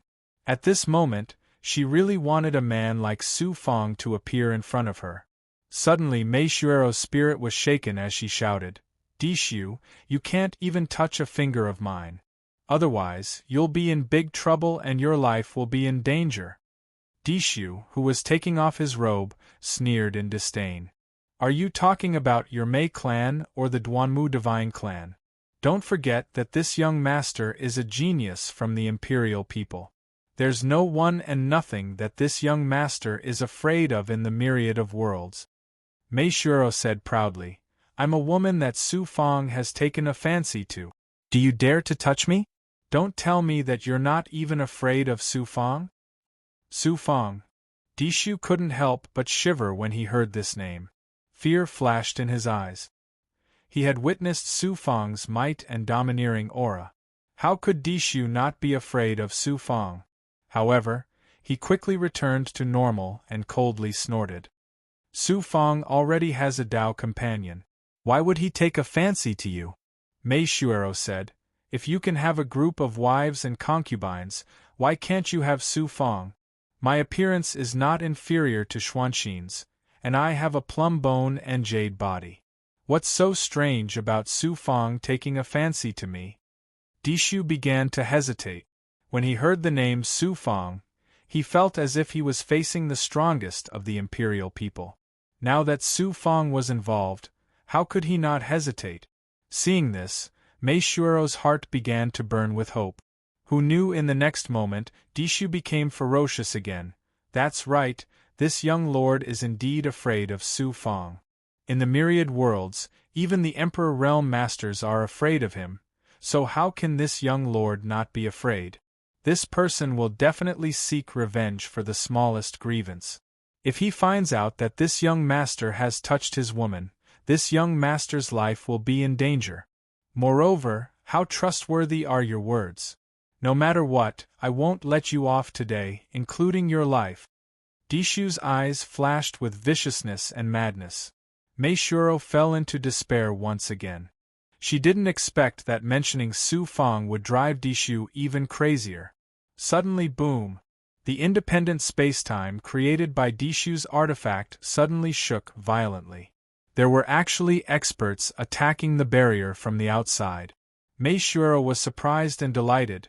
Dishu, if you stop now, I'll pretend that nothing happened. Dishu laughed complacently. This young lord is like an arrow on the bow, and you actually want me to stop? Your Mei clan can't wait for you to become this young lord's plaything. Those Duanmu divine clan experts will definitely not be able to break through this young lord's artifact's divine power within 6 hours. After such a long time, this young lord should have finished enjoying himself, ha ha. Outside the independent spacetime created by Dishuan's artifact, the Duanmu divine clan experts were crazily attacking the barrier, revealing the independent spacetime. However, it was unlikely that they would be able to break through the barrier in a short time. The Duanmu Divine Clan experts were furious, but the Mei Clan people just stood aside and watched as if this matter had nothing to do with them. The cultivators who were recruited also knew what was going on, and each of them had a strange expression on their faces. While the Duanmu Divine Clan's experts were attacking the barrier, the old man from the Monarch clan appeared. He unleashed his godly aura and repelled the 5 Duanmu Divine Clan's experts. "Why are you attacking young Master Di Su's treasures?" One of the Duanmu Divine Clan experts shouted angrily. "Dishu kidnapped Miss Mei and tried to humiliate her. He has gone too far. How can the Duanmu Divine Clan tolerate him?" The Imperial People old man chuckled. "Who can be sure that it wasn't that girl from the Mei Clan who seduced our Prince Dishu?" The Duanmu Divine Clan experts were enraged and shouted angrily. The Imperial People old man laughed. "If you break through the barrier and see something you shouldn't see, the Imperial People will be fine, but the Duanmu Divine Clan's reputation will be ruined." The Duanmu Divine Clan experts were speechless. Although they were furious and humiliated, there was nothing they could do. Inside the barrier, Dishu's hands were reaching for Mei Shuero's chest. Suddenly, an indifferent voice came from behind. "Prince Dishu is usually sanctimonious, but now he's acting like a beast. However, no matter how much of a beast you are, you should find a place where no one is around when you're doing something like this." Dishu's body stiffened, and a chill seeped out of his body. The evil smile on his face disappeared, and was replaced by disbelief and fear. Di Su could not believe that someone could sneak into the space-time that he had created with his magic treasure without him noticing. It was really incredible. He turned around abruptly and saw a middle-aged man with a face full of stubble and a face full of vicissitude. Mei Shuero was also dumbfounded. "Su Tianyun, you! How did you get in?" Dishu grabbed a robe and put it on. He looked at Su Fang cautiously. He found that Su Fang was only at the early stage of the Dao integration stage. He was even more incredulous. Su Fang said casually, "I'm not a rat. How could I sneak in? I was on the cliff. You were just blinded by lust and didn't notice me. How dare you mock me? Die." Dishu was shocked and angry. He immediately activated his artifact's power and was about to shackle Su Fang. Mei Shuero thought that her savior had arrived, but she was disappointed when she realized that Su Fang was only at the 3rd stage of the Dao integration stage. An astonishing amount of dark energy erupted from Su Fang's body and blocked the artifact's power. Then, he suddenly opened his mouth and spat out a stream of black poisonous blood. Like a poisonous snake, it shot toward Dishu. "A mere Dao integration stage ant wants to be a hero and save the damsel in distress?" Dishu sneered disdainfully. He immediately activated his defense and formed a stretch of illusory mountains to isolate the poisonous blood. However, as soon as the poisonous blood touched Di Su's defense, it immediately corroded the defensive power of the mountains with a sizzling noise. The defense, which could at least defend against a full-force attack from a Dao integration pinnacle stage expert, was like a piece of paper at this moment. A hole was instantly corroded by the poisonous blood, and it hit Dishu's body. Dishu screamed. His skin and flesh immediately fell off layer by layer and rotted. In the blink of an eye, a bowl-sized wound was corroded on his abdomen, and it continued to spread. Dishu hurriedly took out an antidote pill and swallowed it. As expected of a supreme imperial people, the antidote pill was extremely effective. It quickly suppressed the demonic poison and stopped it from spreading. However, if he wanted to completely remove the demonic poison, he still needed to use his divine vitality to force it out. Dishu also didn't have time to activate his magic treasure to shackle Su Fang. Su Fang released a surge of divine might and it seeped into Mei Shuero's divine body to help her remove the shackles. After regaining her freedom, Mei Shuero hurriedly took out clothes from her storage ring and put them on. She looked at Su Fang with gratitude and embarrassment in her eyes. How could she not be embarrassed to be seen naked by a middle-aged uncle? Dishu stared at Su Fang and gritted his teeth. Do you know who I am? Do you know the price you'll have to pay for injuring me? He was actually threatening Su Fang. Su Fang said coldly, I only know that you're a beast. I don't need to know anything else. Do you know that the demonic poison I used just now wasn't even a tenth of its power? If I used my full power, what would happen to you? Dishu was so scared that he trembled. Then, he snorted and said, If you dare to injure me, the peerless experts of my race outside will pull out your tendons, skin you alive, and grind your bones to ashes. It seems that if I don't teach you a lesson, you'll really think that you can do whatever you want in this world. Can't I really do anything to you? Su Fang snorted inexplicably. Dishu had a bad feeling. What are you going to do? Su Fang suddenly waved his hand and rolled out a black cloud, which floated above Dishu's head. QL 11-inch, that's. Dishu suddenly thought of a legendary thing. In an instant, his divine light changed. He ignored the demonic poison in his body and activated his magic treasure with all his might, trying to destroy the black cloud. Chi! A black thunderbolt flashed out from the black cloud and landed on Dishu's body. Swish! Swish! Swish! Then, black rain fell from the black cloud. The black lightning flashed wildly on Dishu's body. His skin was immediately scorched with black marks that looked like scars. His handsome face instantly became extremely ugly. When the black rain fell on his body, it immediately seeped into his skin, blood, flesh, divine apertures, and divine dwellings. An incomparably disgusting smell was instantly emitted from his body and immediately filled the entire space-time. Hua! Dishu couldn't help but vomit loudly. Meishuero sealed her senses but still couldn't escape the disgusting smell. She could only cover her mouth with her hand, but it was useless. Heaven filthy thunder fruit. It was a spiritual item that Su Fang had obtained from the Golden Rainbow King's world.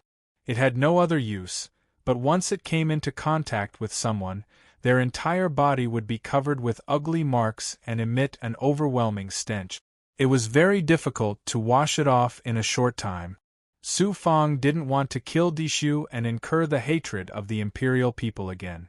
The imperial people's genius Dishu Yuan had died in his hands. If he killed Dishu now, it would be strange if the imperial people didn't fight him to the death. However, this Dishu was really hateful. Su Fang took out the heaven-filthy thunder fruit to punish him. Damn mercenary, you actually used the dirtiest heaven-filthy thunder fruit to deal with me. I will definitely kill you. Dishu naturally knew of the heaven-filthy thunder fruit's great reputation. He was scared out of his wits and hurriedly put away his magic treasure. The independent space-time instantly disappeared. The experts of the Plum Clan, the Duanmu Divine Clan, the Imperial people, and the many recruited cultivators were all paying attention to the barrier. Chapter 25-19. Everyone thought that they would be able to see a romantic scene between Dishu and Meishuero. But who knew, as soon as the barrier disappeared, a hideous monster covered in black lightning patterns flashed out. Soon after, a foul stench swept over. Everyone who was waiting for a good show was caught off guard and sucked in a breath of the stench. Such a stench was unbearable even for sovereigns. The stench caused their internal organs to churn. The maid named Lu Qi was excitedly waiting for Dishu to finish his deed and for Dishu to reward her. She grinned, her heart filled with joy and anticipation. Who would have thought that when she inhaled a mouthful of the stench made her unable to breathe properly and she fainted.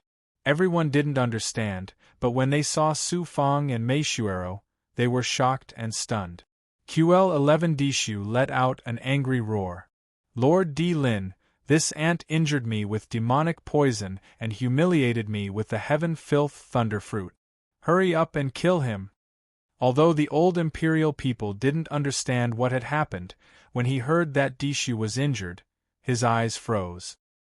His body flickered, and he appeared in front of Su Fang, raising his hand to smash Su Fang into smithereens. But when the old imperial people saw Su Fang's calm eyes and a cold smile, his heart skipped a beat. Then, he suddenly thought of the heaven filth thunder fruit, and his heart skipped a beat. His hands stopped, and the divine might that was about to erupt also stopped. After carefully sizing up Su Fang, the old imperial people felt even more afraid. He immediately flashed to Dishu's side. "Young master, are your injuries serious?" Dishu said angrily. "Why didn't you kill that person?" The old imperial people secretly said, "This person is not to be trifled with. I'll explain to young master later." Although Dishu was furious, he had to listen to the old man. That's Prince Dishu of the imperial people? How did he suddenly become like this? Smelly, it's really too smelly. Could it be that Prince Dishu fell into the latrine and was just fished out? Isn't Miss May and Dishu doing that? Why is Su Tianyun also inside? Everyone moved away from the Dishu, afraid that they would faint from the stench. Everyone's behavior made Dishu so ashamed that he wanted to die. He wished he could jump into the Nether River and never come out again. The experts from the Plum Clan and the Duanmu Divine Clan were also shocked. Madame May's face was gloomy as she coldly shouted at Su Fang and Mei Shuero, "What happened just now? Hurry up and tell me." Su Fang trembled as he replying to Madame, "Just now this lowly one accompanied young Miss to meet Prince Dishu. Who would have thought that Prince Dishu somehow obtained the liquid refined from the heaven-filthy thunder fruit and accidentally spilled it on himself. Thus he became like this." How could Madame May believe him? Murderous intent flashed across her eyes as she coldly shouted, "I paid you to protect young Miss, but you offended Prince Dishu and brought disaster to our clan. You've reached the end of your life." Madame May's eyes shone with dazzling immortal light. She quickly condensed a palm seal and slapped it towards Su Fang fiercely. How could a Tao integration realm cultivator survive the attack of a peerless sovereign god? Mei Shuero flashed in front of Su Fang and shouted, "Mother, stop! Su Tianyun saved my life." Seeing that Mei Shuero was about to be slapped to death, an expert from the Duanmu Divine Clan suddenly unleashed a boundless divine might and shattered the palm seal. That expert from the Duanmu Divine Clan snorted and said, "Not only is Su Tianyun innocent, but he has also contributed greatly. Madame May, why do you want to kill him? Could it be that Madame May wants your daughter to be humiliated by Dishu?" In order not to attract attention, the Duanmu Divine Clan did not send out their true experts this time. Madame May was the strongest among them. However, in front of an ancient divine clan like the Duanmu Divine Clan, strength did not mean anything. After being questioned by the expert from the Duanmu Divine Clan, Madame May immediately revealed a smile and said, "Lord, you must be joking. As a mother, why would I want my daughter to be humiliated?" Another expert from the Duanmu Divine Clan said in a cold and embarrassed voice, "Madame May, I advise you not to have any unrealistic thoughts. If anything happens to young Master Duanmu Renjie's reincarnation, not only you, but the entire Mei clan will be in trouble." Madame May quickly smiled apologetically. That expert from the Duanmu Divine Clan looked at Su Fang and nodded in praise. "You're called Su Tianyun? You've done well this time. I'll reward you with 1,000 creation sacred pills. When you return to Yuan Tiangong, I'll let you join the Duanmu Divine Clan and become a foreign expert. Before you reach the Yin-Yang Heavenly Wheel, you will not leave young Miss May's side. Do you hear me?" After saying that, he rolled up a storage ring and handed it to Su Fang. Su Fang grabbed the storage ring and put on a grateful expression. He quickly cupped his fists and said, "Thank you for your appreciation, Lord. I'll definitely follow your orders and protect young Miss May." Mei Shuero looked at Su Fang. For a moment, she could not figure out Su Fang's depth. When they returned to the array formation, Mei Shuero followed Su Fang into the array formation. She stared at Su Fang with a puzzled expression. "You're definitely not a simple mercenary. Your strength is definitely not at the third heaven of the Tao integration stage. Who exactly are you? Why did you join the Mei clan? Su Fong did not try to hide it anymore. He went straight to the point.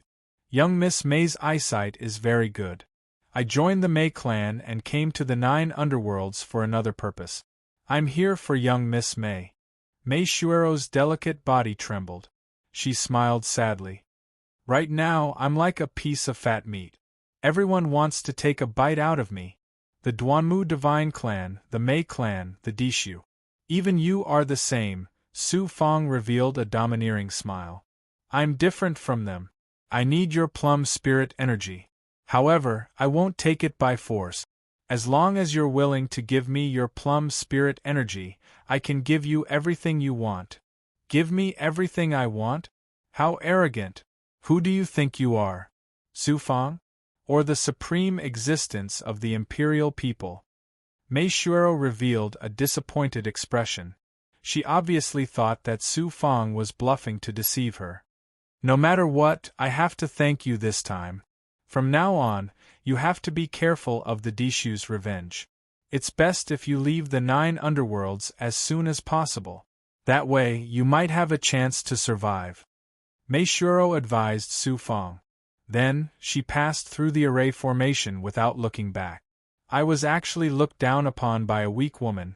Su Fong touched the tip of his nose and couldn't help but smile bitterly. However, he wasn't anxious at all. In any case, he had to make a trip to the Yin-Yang Heavenly Wheel.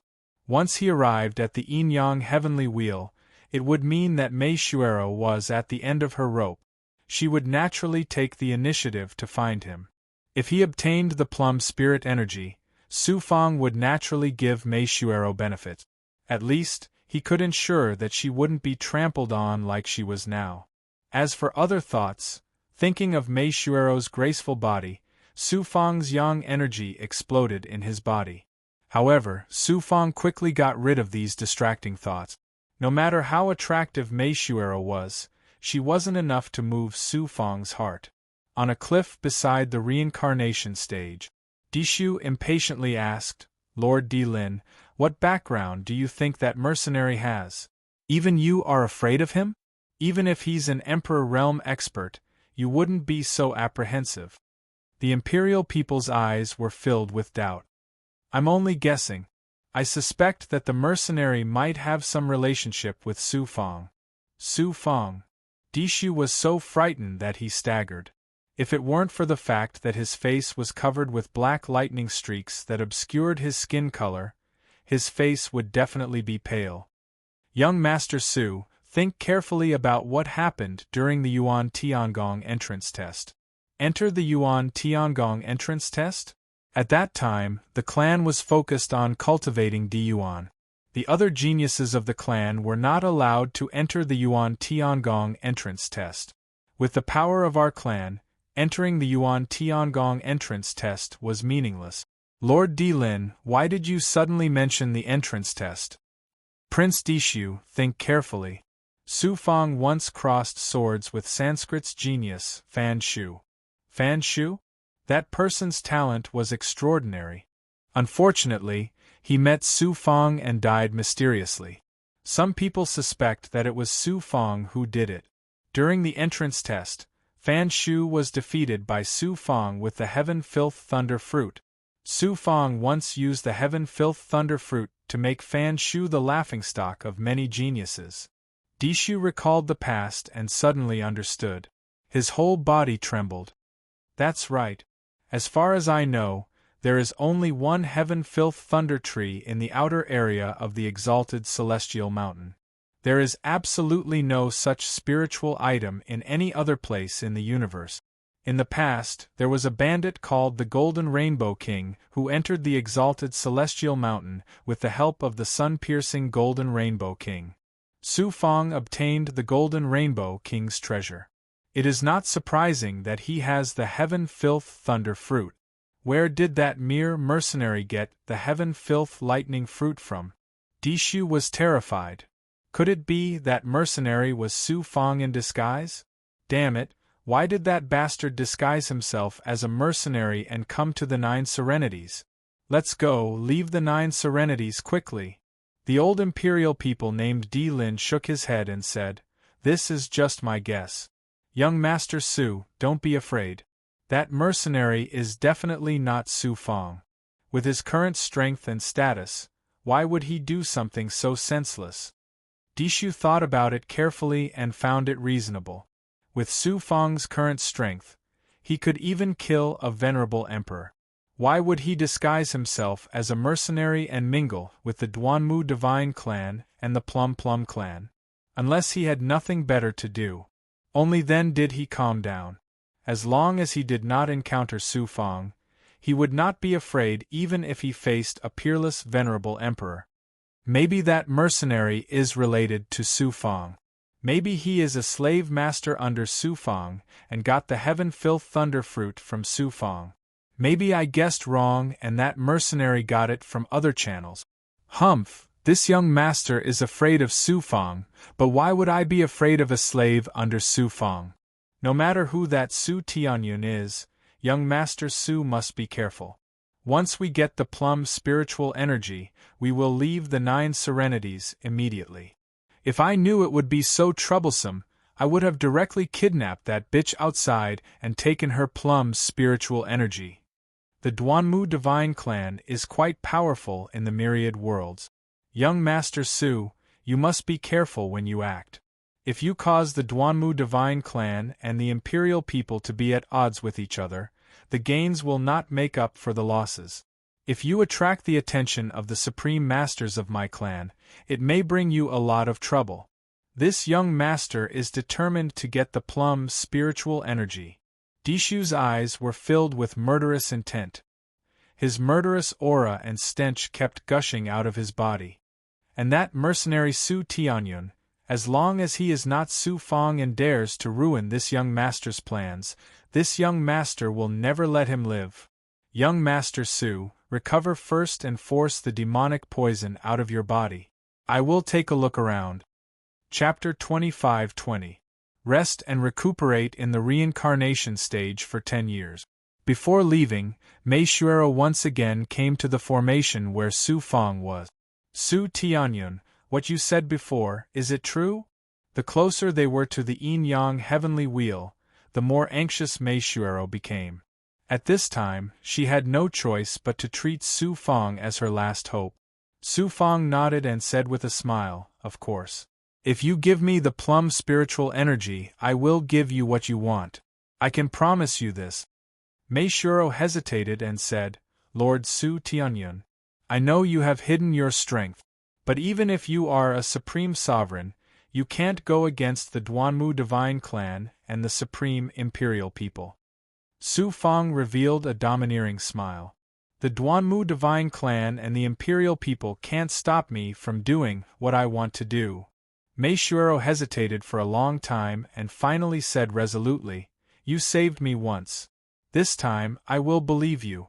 Take me out of the 9 underworlds immediately and I will give you the plum spiritual energy."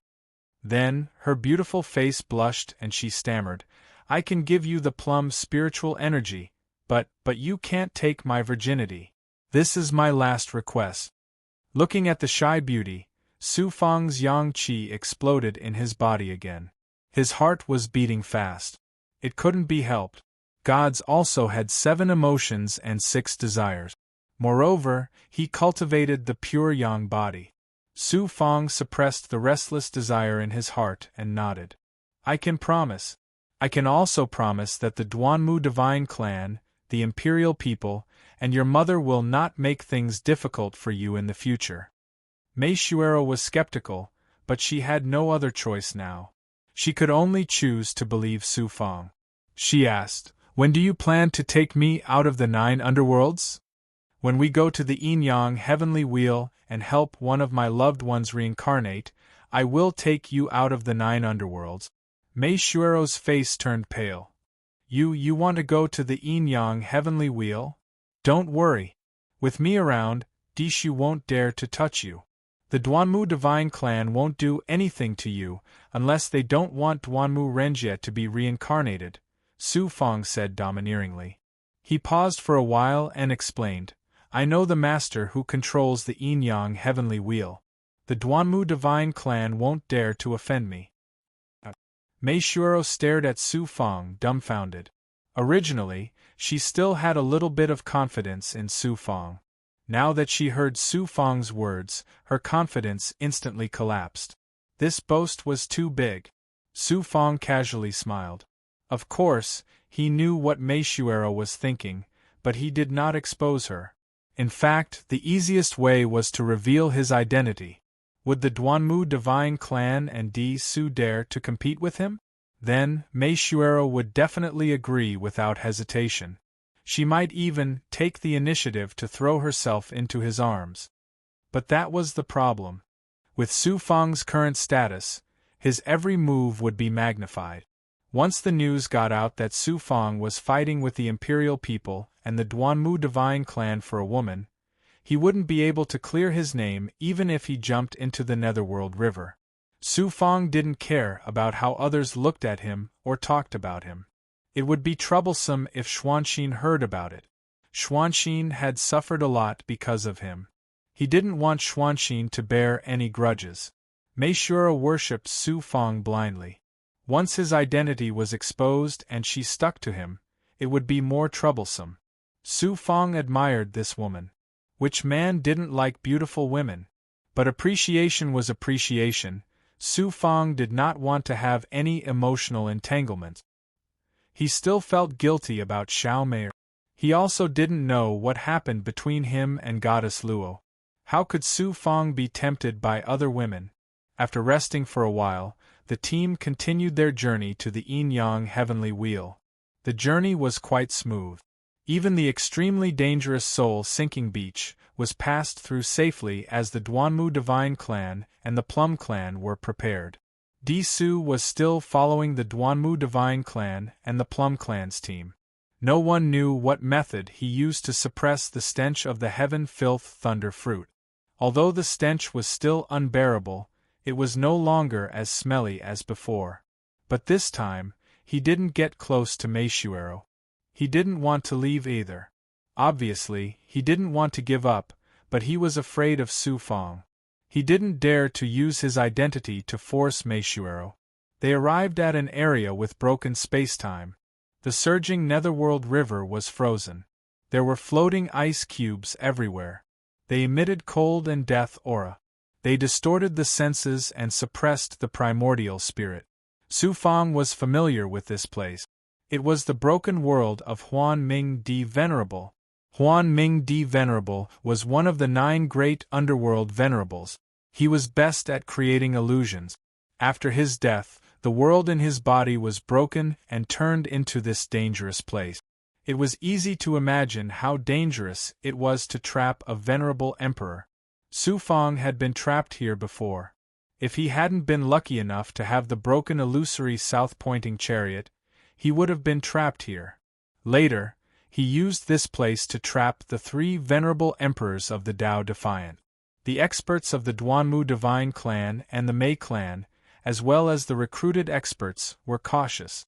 They didn't know that they were walking into a powerful illusion.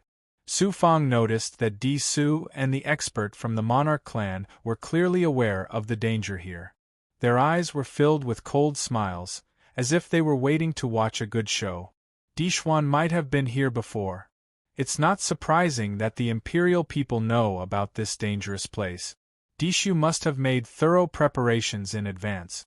That's why he's so fearless. It's a pity that he met me this time. Su Fong sneered in his heart. He didn't remind the others. As they went deeper into Huan Ming Di Venerable's broken world, they encountered more and more ice cubes and ice walls along the way. The ice fog also became thicker. Madame Mei and the experts of the Duanmu divine clan realized that something was wrong. Madame Mei used all kinds of methods. She also performed supreme divine abilities and activated powerful magic treasures. She even sent experts to explore the way. In the end, she failed. Everyone started to panic. Dishu and the old imperial people looked on coldly. Madame Mei realized something and asked, "Prince Dishu, Do you know what this place is? The old man from the imperial clan called Di Lin laughed coldly and said, This is an illusory place formed from the shattered world within the body of one of the 9 nether exalts, Imperial Exalt Huan Ming, after he perished. Supposedly, Su Fang had utilized this place to trap 3 experts of the Tao Defiance Alliance here, and they would have been trapped here alive if the Tao Defiance Alliance master hadn't acted personally. Don't waste your energy! Everyone panicked. Madame May's expression was grave. She asked in a low voice, Prince Dishu should have a way out of here, right? Dishu chuckled. I knew this place was dangerous, but I still dared to enter. Of course, I have a way out. But why should I save you? Then he glanced at Mei Shuero and chuckled. How could they not understand what he meant? Mei Shuero panicked. But when she saw Su Fang's calm eyes, she calmed down a lot. The experts of the Duanmu Divine Clan were naturally unwilling to give up. They continued to send out experts. Even a Duanmu Divine Clan's overgod was sent out in an attempt to find a way out. QL11 in the end, it wasn't just the experts they recruited. Even the Duanmu Divine Clan's overgod disappeared without a trace in the vast illusory land. Dishu smiled proudly. Take your time to find a way out. I'm not in a hurry. Madame May and the experts of the Duanmu Divine Clan discussed several times. In the end, the experts of the Duanmu Divine Clan had no choice but to compromise. Although Duanmu Renjie's reincarnation was important, these overgods were even more important to the Duanmu Divine Clan. If all of them were trapped in the broken world of Huan Ming Di Venerable, they wouldn't be able to protect themselves, let alone Duanmu Renjie's reincarnation. Moreover, even without the plum spirit chi, Duanmu Renjie could still be reincarnated. It was just that the reincarnated Duanmu Renjie's cultivation talent would be slightly inferior. Madame May looked at Mei Shuero and said, Shuero, for the sake of the Mei clan, I can only let you suffer. Being Prince Dishu's concubine isn't a grievance. On the contrary, it's your supreme fortune. Mother, I'm your daughter, your biological daughter. How can you treat me like this? Mei Shuero's body trembled as she fell into endless despair. Madame May snorted coldly as a layer of frost appeared on her face. The other experts of the Mei clan and Duanmu Divine Clan were all expressionless. It was as if it was normal for them to abandon Mei Shuero. Dishu's burning gaze wandered around Mei Shuero's body. His eyes revealed undisguised greed and complacency. Then, he looked at Su Fang. His gaze suddenly turned cold. The Mei clan took the initiative to give Mei Shuero to me. Now you have nothing to say, right? This young master can take everyone away, but only you. Stay obediently in this broken world of sovereign Huan Ming and slowly wait for your death. Many of the recruited cultivators looked at Su Fang with eyes full of sympathy. There were also some who gloated. Su Fang had become Mei Shuero's bodyguard, and because he had saved Mei Shuero, he had been rewarded by the experts of the Duanmu Divine Clan. This had long made the other cultivators jealous. Now that Di Su had left Su Fang alone in this illusory realm, many cultivators were delighted. Su Fang sighed in his heart. He used a gust of nether energy to wrap around Mei Shuero. In a flash, they entered behind an ice wall and disappeared without a trace. Everyone was shocked and astonished. Dishu shouted angrily, Aunt, you're courting death. The Imperial People's Elder smiled faintly and transmitted a message to Dishu. Don't worry, young master. They can't escape from this broken world of Huan Ming Di Venerable. Mei Shuero didn't expect Su Fang to attack. After a moment of panic, she calmed down and smiled bitterly. It's better to die here than to fall into Dishu's hands. Die here? If I don't let you die, how can you die? Su Fang said domineeringly. The power of the world of yin and yang surged out of his body and enveloped Mei Shuero. At this moment, Su Fang and Mei Shuero had transcended heaven and earth. Even the heavenly Tao couldn't shackle them. Huan Ming Di Venerable's broken world couldn't affect them at all. When the two appeared, they were already above the Nether River.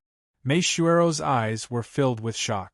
She said in disbelief, You took me out of Huan Ming Di Venerable's broken world. How did you do it? Su Fang was about to speak when he suddenly raised his eyebrows and looked into the distance. Mei Shuero looked in the direction Su Fang was looking. A Buddhist light appeared in an instant, dispelling the death energy in the Nether River. A sacred aura shrouded the surroundings, forming a boundless Buddhist light world. The Mirage of Buddhist Light. Chapter 25-21. The Mirage Buddha Light Kingdom. It's the legendary Mirage Buddha Light Kingdom. Mei Shuero was overjoyed. She knelt in the direction of the Mirage Buddha Light Kingdom, her face full of reverence and devotion. Countless nether souls and nether monsters surged towards the direction of the Mirage Buddha Light Kingdom like a tide. They were densely packed and looked terrifying. Bathed in Buddha light, the nether souls and nether monsters lost their usual coldness and silence. They all bowed toward the Mirage Buddha Light Kingdom. Seeing that Su Fang didn't move, Mei Shuero hurriedly said, Su Tianyun, the legendary Mirage Buddha Light Kingdom is the place of Ksitigarbha Buddha. Hurry up and kneel. Su Fang smiled. If Ksitigarbha Buddha is here, of course, I will bow to him. However, only the people in the Mirage Buddha Light Kingdom are bowing to me. There's no reason for me to bow to the Mirage Buddha Light Kingdom. You are too arrogant. How dare you disrespect Ksitigarbha Buddha? Mei Shuero stared at Su Fang dumbfounded. She was frightened by Su Fang's words. At this moment, whoosh! A white Xian Guang flashed out of the broken world of the Mirage puppet. When the Xian Guang dissipated, Dishu, the old imperial people, the masters of the Duanmu divine clan, the Mei clan, and the recruited cultivators all appeared. The old imperial people held a fist-sized white pearl in his hand. It was a divine creation artifact. He had used this Dharma treasure to get everyone out of the Mirage puppet's world. That mercenary took Mei Shuero out of the broken world of the Mirage puppet so easily. The old imperial people had used the Pearl Dharma treasure to pass through the layers of illusions in the Mirage puppet's world. He didn't sense Su Fang and Mei Shuero's aura and guessed that they might have escaped. However, that was just a guess. Even the old imperial people didn't dare to believe it. Unexpectedly, the two of them actually walked out of the Phantom Clam world, which shocked the imperial people even more and made them even more wary of Su Fang. They hurriedly sent a message to Dishu to stop Dishu from attacking Su Fang. When the others saw Su Fang and Mei Shuero, they were also in disbelief. At this moment, Su Fang became more and more unfathomable in their hearts. Immediately after, everyone discovered the Mirage Buddha Light Kingdom. Mirage of Buddha Light. I heard that the Buddha's Light Mound Kingdom has treasures left behind by the Ksitigarbha Buddha, as well as all sorts of fortunes. Even if you are baptized by the Buddha's light, you will obtain a great fortune. It's said that when Dixuan, Su Fang, and the others entered the ninth underworld, the Mirage of Buddha Light appeared once. It actually appeared again this time. The recruited cultivators were all shocked and excited. Without hesitation, they flew in the direction of the Mirage Buddha Light Kingdom. Dishu was also very excited. Dixuan and the others entered the Mirage Buddha Light Kingdom last time and obtained a great fortune. He naturally knew very well that the Mirage Buddha Light Kingdom appeared again this time. How could he miss it? The elites of the Mei clan and the Duanmu divine clan were full of anticipation and excitement as they flew in that direction.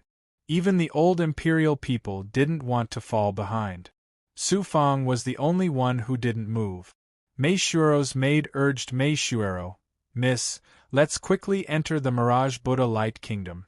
Perhaps there will be a great fortune. Mei Shuero's heart thumped. Seeing that Su Fang didn't intend to move, she asked in surprise, Su Tianyun, you're actually not interested in the treasures of the Mirage Buddha Light Kingdom? Su Fang shook his head and smiled. There aren't any treasures left in the Mirage Buddha Light Kingdom. Even if there are treasures and fortunes, they're useless to me. He was speaking the truth. He had even absorbed the Paramitha Sarira of the Ksitigarbha Buddha. What else in the Mirage Buddha Light Kingdom could attract him? Lu Chi snorted derisively at his words. Whoosh! A beam of golden Buddhist light surged out of the Mirage Buddha Light Kingdom and quickly condensed into a huge golden Buddha figure that sat cross-legged on a lotus pedestal. The golden Buddha gave off a sacred and dignified aura. There was a huge halo of Buddhist light above his head. The Buddhist light was blinding, and the lotus pedestal also gave off pure white light, making it difficult for others to see his face. The lotus pedestal suddenly moved and slowly flew over. The golden Buddha and lotus pedestal gave off a dignified aura that made the countless underworld souls and underworld monsters, as well as the cultivators, except for a few overgods and Dishu, worship the golden Buddha devoutly. Dishu and the other overgods had to lower their heads as well. Their eyes were filled with reverence. Instantly, the entire underworld river was filled with kneeling figures. It was a magnificent sight. Su Fangda saw through the Buddhist light with his perfect transcendental vision and saw that the golden Buddha on the lotus pedestal was Qian Gang. He nodded to himself and said, "It looks like Qian Gang has already digested the Ksitigarbha Buddha's legacy. His strength has improved by leaps and bounds. But what is he trying to do by making such a big fuss? Is that golden Buddha the Ksitigarbha Buddha? It must be the Ksitigarbha Buddha who came out of the Mirage Buddha Light Kingdom. Why has he appeared? Something seems off. That golden Buddha is flying towards Fong Tianyun. Could it be that Fong Tianyun has offended the Ksitigarbha Buddha and is about to be punished by him?" The cultivators discussed spiritedly. They could not figure out the golden Buddha's intentions. The golden Buddha that Qian Gang had transformed into flew over 3,000 feet away from Su Fang and stopped. Mei Shuro and Lu Chi were so nervous that they almost suffocated. They knelt in the air and trembled all over. The golden Buddha stood up from the lotus pedestal, then walked down the lotus pedestal and walked towards Su Fang step by step. Under the watchful eyes of the crowd, the golden Buddha knelt in the air towards Su Fang. His hands were in the air, and the top of his head was facing Su Fang. He was actually bowing to Su Fang with the highest etiquette of Buddhist cultivators. Countless nether souls and nether monsters saw the golden Buddha bowing to Su Fang, and they also followed suit and knelt to Su Fang. The golden Buddha bowed and thousands of souls bowed. Many cultivators, including Dishu and those overgod powerhouses, were surprised and shocked. They were dumbfounded. Who is that Fong Tianyun? How can he make the Ksitigarbha Buddha bow to him? Could Fong Tianyun be a venerable emperor powerhouse? What right does a venerable emperor powerhouse have to make the Ksitigarbha Buddha bow to him? Even the supreme powerhouses of the imperial people do not have this right. Everyone was completely dumbfounded. Those cultivators who had mocked Su Fang before, especially the maidservant Lu Chi, were trembling in fear. They were afraid that Su Fang would descend upon them with the wrath of thunder. Su Fang sent a voice transmission to Qian Gang. "Qian Gang, what are you doing?" Qian Gang replied respectfully, "You have saved my life many times, and you have merged with the Nirvana Buddha Sarira of the Lord Buddha, which is equivalent to the Lord Buddha's descent.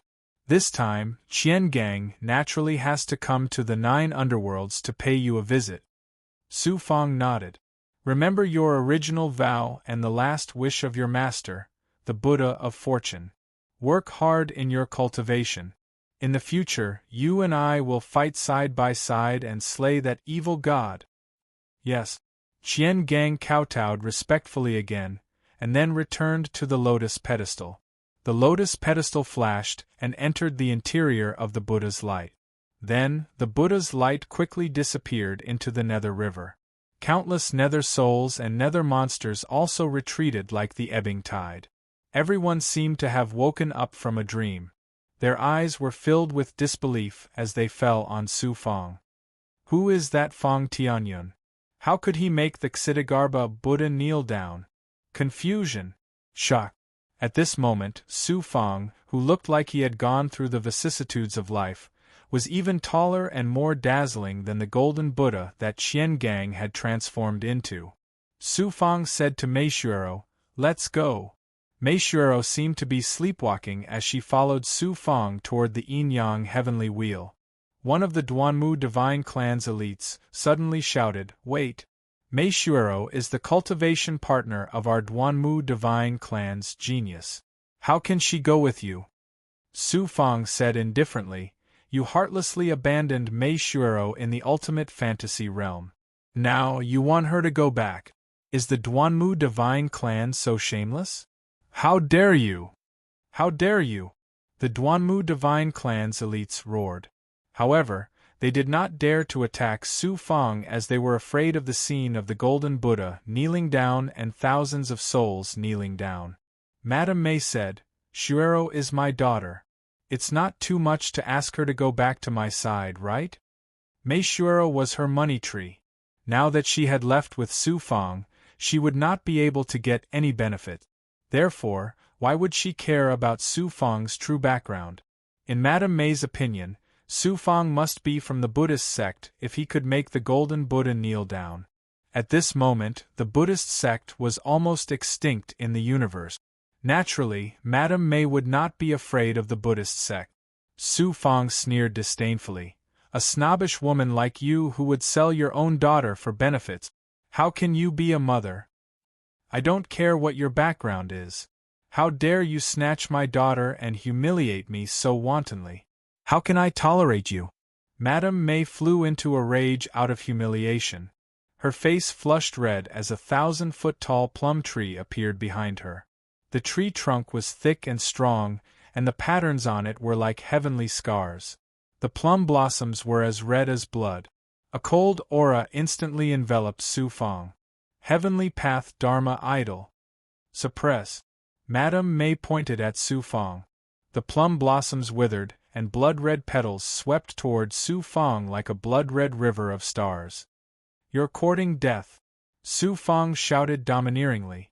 In his original state, the power of his perfect physical body combined with Huang Lingyao's dark underworld qi exploded as he punched out. It felt like this punch contained the power of the universe, but it also contained the dark underworld qi. It was really strange and cold. QL11 The power of the punch shattered the flying plum blossoms into pieces. It created a turbulent wave that swept toward Madame Mei. Boom! Madame Mei's defensive barrier was shattered. The Heavenly Path Dharma idol shook violently and almost collapsed. She staggered, then stared at Su Fang in astonishment. She found it hard to believe that a human could possess both such astonishing physical strength and such an astonishing amount of dark underworld qi. In addition, Su Fang clearly hadn't used his full strength, but he was able to neutralize Madame Mei's attack and even seemed to have the upper hand. How powerful was he? Just then, he had been bowed to by the golden Buddha and worshipped by all souls. Now, he had displayed such incredible power. Everyone looked at Su Fang with reverence in their eyes, as though they were looking at an unparalleled god. Madame Mei shouted angrily, "Lords of the Duanmu divine clan, Lord Dylan, join forces to suppress this person." The experts of the Duanmu divine clan and the Plum clan all began to stir. The old imperial people, however, seemed completely unmoved. Chapter 25-22. From Su Fang's eyes, Madame Mei saw boundless killing intent and illusions of mountains of corpses and seas of blood. A fear that came from the depths of her soul made her tremble. Su Fang's divine light swept across the experts of the Duanmu divine clan. He said coldly, "If you don't want anything to happen to Duanmu Renjie during his reincarnation, you'd better not act rashly." The Duanmu divine clan's overgods hesitated. Su Fang's powerful strength was unfathomable. He was at least at the peak of the overgod realm. It was not easy to fight with such an expert. Moreover, Su Fang had made the golden Buddha, who might or might not be the Ksitigarbha Buddha, worship him. If they interfered with Duanmu Renjie's reincarnation in the ninth underworld, the consequences would be unimaginable. Dishu was disappointed when he saw that everyone was intimidated by Su Fang and did not dare to act rashly. He was prepared to use these experts to test Su Fang's strength. Let's go. Su Fang took Meishuero and flew slowly along the Nether River. Madame Mei, the experts of the Duanmu divine clan, and the others also followed in the direction of the Yin-Yang heavenly wheel. Follow them. Dishu was unwilling to give up. He chased after them with the old imperial people. Just as Su Fang was rushing to the Yin-Yang heavenly wheel to let his grandfather's soul reincarnate in the depths of the universe, a black ship that was shaped like a long and narrow leaf, and about 100 feet long emerged from the void. A man and a woman stood on the ship. They were in their early 20s and looked very similar. They were twins. The young man was in a black robe. He had sword-like eyebrows and bright eyes. Although he was not very handsome, he had a unique manly charm. His deep eyes shone with a domineering luster under his sword-like eyebrows. His long black hair was casually draped over his shoulders, giving off an unruly and domineering feeling. The young woman looked similar to the young man, but she was much gentler. She wore a green robe and looked very plain. Their auras were very ethereal and extremely otherworldly, as if they did not belong to this universe. At the same time, the black ship released an ethereal divine power that isolated them from the universe. Even sovereigns would not be able to discover their existence. This is the heaven and earth universe where my future Tao companion is training? The young man's empty eyes seemed to be able to see through the entire universe. He let out a disdainful sneer. It was only when he looked at the divine sun in the sky and the seven-blood sun evil suns that the young man showed a hint of fear in his eyes. The woman said, "Don't underestimate this universe. Although it is about to be occupied by the experts from the profound nether god realm, it is still full of geniuses. Let's not talk about the heavenly venerate of creation. I heard that an extremely extraordinary genius has appeared in the recent epoch. Even that person from Shixian is very concerned about him." Genius? The young man snorted. Geniuses from such a universe can be found in the Jiuxuan god domain. The woman frowned and said, "Little brother, we snuck out to take a look at your future Tao companion before leaving. If we cause any trouble, then it'll be difficult for us to escape Lord Father's punishment." Just as the young man was about to speak, he suddenly raised his brows and looked at the void in front of him. With a flash of divine light, a figure appeared in the void. It was Goddess Luo's adoptive father, Patriarch Luo. Lord Luo. The young man and woman cupped their fists at Patriarch Luo. They seemed to have known each other for a long time. However, from their expressions, although they were polite to Patriarch Luo, they didn't have much respect. Patriarch Luo nodded and said, "Young Master Zheng and young Mistress Rong, why are you here?" The young man said, "We came out to relax and see Goddess Luo." "How is Goddess Luo doing in this universe recently? Since she knows that I am here, why doesn't she show herself?" Patriarch Luo hesitated. The young man's eyes flashed with a domineering light. "Why? Could it be that she has been in this universe for less than 300,000 years and has already started to have feelings for me? Or is it that Lord Luo wants to break the engagement?" Patriarch Luo smiled bitterly and said, "Young Master Jing, you have misunderstood. It's not that Goddess Luo has a change of heart, and it's not that I want to break the engagement. It's just that Goddess Luo was pestered by a man when she was training in this universe, and there is some karma between us." The young man's eyes flashed with a sharp divine light. His face was distorted and looked ferocious. His expression was like a husband who suddenly found out that he had been cuckolded. The young man gritted his teeth and said, "Who is that person?" "That person is now in the 9 underworlds of this universe. It's not difficult for young Master Jing to find him," Patriarch Luo said. With a wave of his hand, a lifelike figure of Su Fang appeared in front of him. "An ant-like existence dares to covet Dong Xianzheng's future Tao companion? Die." The young man stepped out of the black ship and disappeared into the void. The woman hurriedly came out of the black ship and sucked the black ship into her body through her palm. Then, she chased after the young man. When the two disappeared, Patriarch Luo stroked his white beard and smiled coldly. Other than your identity, what qualifications do you have to be worthy of my adopted daughter? I can't touch you, but that person from Xixian doesn't dare to kill you? When you die, the previous engagement will naturally be broken. Patriarch Luo was planning to use the shadow of the strong cultivator from beyond the heavens in Su Fang's body to kill the young man called Dong Xianjing. The yin-yang heavenly wheel appeared in the sight of Su Fang and the others. Seeing the yin-yang heavenly wheel for the first time, everyone was shocked by the magnificent scene of thousands of souls pulling the wheel. At this time, the yin-yang heavenly wheel was already very different from when Su Fang first came. On the huge yin-yang heavenly wheel, there were countless souls bound by chains and pulled the wheel to rotate. From the yin-yang heavenly wheel, a divine power of the heavenly ways samsara of life and death was released. It formed a huge whirlpool that extended to the end of the sky of the 9 underworlds and disappeared into the void. The souls that used to be densely packed in the sky had disappeared. Instead, there were intact soul shadows that were attracted by the divine power of the yin-yang heavenly wheel. They flew out of the nether river and were sucked into the whirlpool.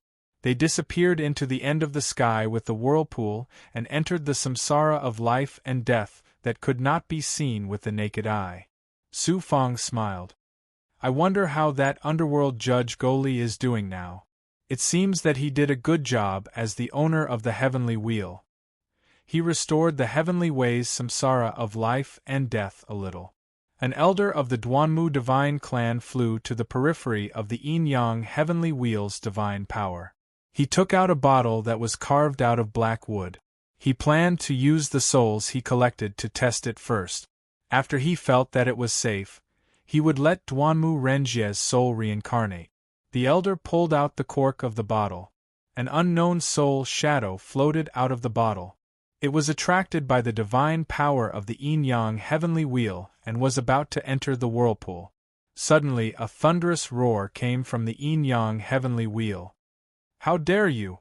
Who dares to barge into the yin-yang heavenly wheel and disturb the samsara of life and death? Whoosh! A chain danced and wrapped around the soul, pulling it into the souls that were pulling the yin-yang heavenly wheel. Subsequently, a divine power erupted from the yin-yang heavenly wheel and enveloped the elder of the Duanmu divine clan. It actually wanted to suppress him. The elder of the Duanmu divine clan turned pale with fright. He retreated from the yin-yang heavenly wheel's divine power in a flash, and then he cupped his fists and shouted, I'm from the Duanmu divine clan, and I'm here to reincarnate the geniuses of my clan. May I know who this lord is and how should I address you? A figure flew out from the yin-yang heavenly wheel. It was the underworld judge. No, it should be the owner of the yin-yang heavenly wheel, Goli. The samsara of life and death is the reincarnation of the heavenly way. Who dares to destroy it? I don't care if you're from the Duanmu divine clan or the Duanmu divine clan. Leave the yin-yang heavenly wheel right now. Otherwise, don't blame me for being merciless. Goli shouted domineeringly. He spoke in a righteous manner, and he was very awe-inspiring and just. When everyone saw Goli's appearance and his pretentious appearance, it was really hilarious. But no one dared to laugh out loud. The elder of the Duanmu divine clan smiled obsequiously and said, I'm impressed that Lord is able to enforce the law impartially. The Duanmu divine clan has no other request. We only hope that Lord will be magnanimous and let our geniuses reincarnate. After the matter is done, the Duanmu divine clan is willing to offer a peerless treasure that will satisfy Lord. Goli frowned and shouted angrily, Shut up! I guard the yin-yang heavenly wheel and have always been upright and plain-spoken. How can I be bribed by you? If you dare to bribe me again, I'll suppress you as well. The experts of the Duanmu divine clan were all dumbfounded. They didn't expect to encounter such a stubborn monster when they finally arrived at the yin-yang heavenly wheel. When the experts of the Duanmu divine clan were at their wits' end, Dishu suddenly said, "I have a way to make the owner of the heavenly wheel listen to me," but the elder of the Duanmu divine clan was surprised and delighted. As long as Prince Dishu is willing to help Duanmu Renjie's soul reincarnate, the Duanmu divine clan is willing to refine a mountain-melting pill for Prince Dishu. Mountain-melting pill? It's a deal. Dishu's eyes shone brightly. The Duanmu divine clan had once refined a mountain-melting pill for Diyuan, but when the pill was completed, it was snatched away by Su Fang in a domineering manner. To the imperial people, the mountain-melting pill was as valuable as a divine weapon of creation. How could Dishu not be happy to be able to get a mountain-melting pill in exchange for it? Dishu then looked at Su Fang. "You definitely didn't come to the yin-yang heavenly wheel to watch the show. You have the same goal as the Duanmu divine clan. Am I right?" Su Fang said calmly, "So what?" Dishu said proudly, "I have the ability to make you return empty-handed. I won't make things difficult for you. As long as you give Meishuero to me, I'll help you achieve your goal. How about it?" Meishuero immediately became nervous. Su Fang said coldly, "In your eyes, Miss Mei is a treasure and a resource. In my eyes, she's a living person. I won't exchange her for anything. Besides, can you make the owner of the heavenly wheel listen to you?" Chapter 25-23. Dishu smiled proudly and took out a palm-sized token. The token was simple and unadorned, exuding an ancient aura and supreme majesty. On one side of the token, there was a lifelike picture of the celestial worthy mountain. Looking at it, one would feel the terror of facing the heavenly Tao. It suppressed one's Tao heart and willpower, and a sense of reverence and submission rose in one's heart. QL11 on the other side of the token, there were 4 words engraved: "Upholding the heavenly Tao." The leading elder from the Duanmu divine clan exclaimed, "The upholding token!" The other experts from the Duanmu divine clan, as well as the experts from the Plum clan led by Madame Mei, also looked at the token with awe. The upholding token? It should be a divine artifact similar to the heavenly supervisory token. However, the heavenly supervisory token is a divine artifact that rules the heavenly Tao, while the upholding token is a supreme Dharma treasure that controls the power of the heavenly Tao. I didn't expect Dishu to have such a Dharma treasure. Even the imperial people's geniuses, Dixuan and Diyuan, didn't have such a powerful Dharma treasure. Su Fang sensed that the command token contained a might that was capable of mobilizing the supreme energy of the Heaven Tao, so he made a guess. Dishu shouted at Goli domineeringly, "I have the upholding token and can control the heavenly Tao. As the Lord of the Heavenly Wheel, kneel down and kowtow to me." An aura that seemed to say that the heavenly Tao was in his control erupted from the upholding token in Dishu's hand and enveloped Goli. It was as if the heavenly Tao had appeared and wanted to force Goli to submit or be suppressed. Goli trembled all over. He couldn't resist the terrifying heavenly Tao oppression and had to kneel down. At this moment, Dishu was like the incarnation of the heavenly Tao. He was domineering and in high spirit. At the same time, his handsome face was filled with pride and arrogance. However, Goli suddenly roared angrily, "The 9 underworlds have been shattered and the heavenly Tao's reincarnation cycle has been severed. You are just a puny cultivator. You want me to submit to you with a lousy token? Don't even think about it."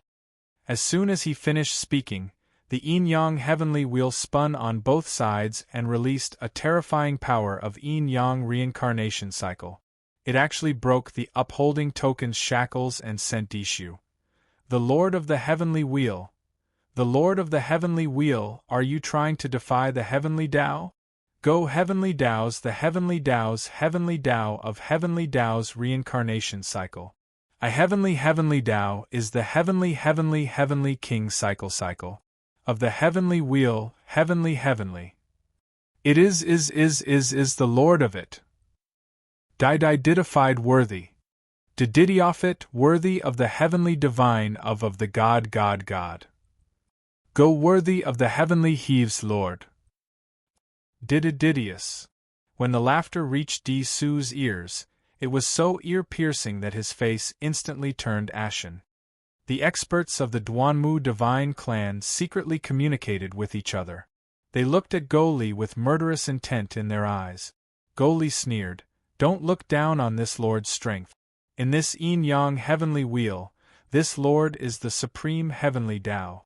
Unless you are an emperor, this lord can easily send you into the cycle of reincarnation. If you don't want to die, you can try." The experts of the Duanmu divine clan became hesitant. Mei Shuero suddenly said, "Su Tianyan, didn't you say that you know the Lord of the Heavenly Wheel?" Su Fong chuckled and said, "Lord Go Li, it's just letting a soul reincarnate. It's just a small matter. You can make an exception this time." Go Li looked at Su Fong. "Like the heavenly heavens," he said majestically, "this is a matter of life and death. How can you mess around? How do you know my name? It is useless even if you know me. Even if my birth parents come, there is absolutely no room for tolerance." Seeing that Su Fong was also defeated, Su felt a little better in his heart, and he began to mock and ridicule Su Fong. Su Fong pointed at Go Li. He changed to the big goblin Yuan Li's voice and shouted majestically, "Bastard, get over here. I haven't seen you for a short time and you don't even recognize me. How majestic! How dare you humiliate me? Wait, your voice. You are Lord." Go Li's body trembled. His eyes shone with a strange light.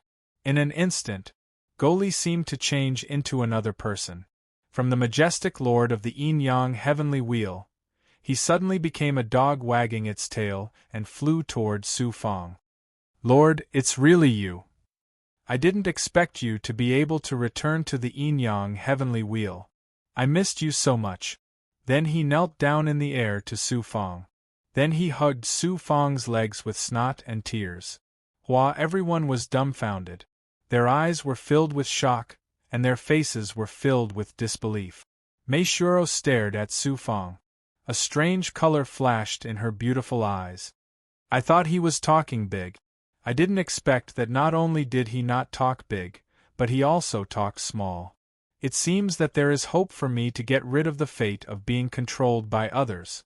Thunder seemed to roar in Dishu's head. "Impossible. Who is this Su Tianyun? He can make the Golden Buddha in the Mirage Kingdom of Buddha Light worship him. Now, he can make the Lord of the yin-yang heavenly wheel act like a dog in front of him. Even the strongest of my clan can only force them to submit at most, but they can never make them behave like this. Is this person a supreme expert who has transcended the world?" Not only Dishu, but the old man of the imperial people, the experts of the Mei and Duanmu clans, and the recruited experts all had the same idea. Su Fong said domineeringly, "I came to the yin-yang heavenly wheel this time for the reincarnation of my loved ones. Go and prepare. If there is any mistake, I will peel off your dog's skin." Yes, this is a small matter. Go Li will definitely handle it well for you." Go Li nodded repeatedly. An expert of the Duanmu divine clan flew over and cupped his fist respectfully. "Lord Su Tianyun, can you please make an exception for the Lord of the yin-yang heavenly wheel and help young Master Duanmu Renjie to be reincarnated?" "Help Duanmu Renjie," Su Fong sneered in his heart. Duanmu Renjie went against Su Fong again and again when he was alive. However, in Su Fong's eyes, he was just a clown. He didn't really care about him. Logically speaking, it was already good enough that Su Fong didn't kill Duanmu Renjie. Why would he help him to be reincarnated? However, Su Fong had other plans. His grandfather's reincarnation was a big matter. There couldn't be any mistakes. It was naturally the best to test it on Duanmu Renjie first. This was also one of the reasons why Su Fong could come to the yin-yang heavenly wheel directly and let his grandfather be reincarnated, but he still followed the experts of the Duanmu divine clan. It's not impossible for me to make an exception for the Lord of the Yin-Yang Heavenly Wheel, but if he didn't make the Duanmu Divine Clan pay a price, it wouldn't be in line with Su Fang's character. That would be letting down the name Su Huang. When the experts of the Duanmu Divine Clan saw that there was hope, they were instantly overjoyed.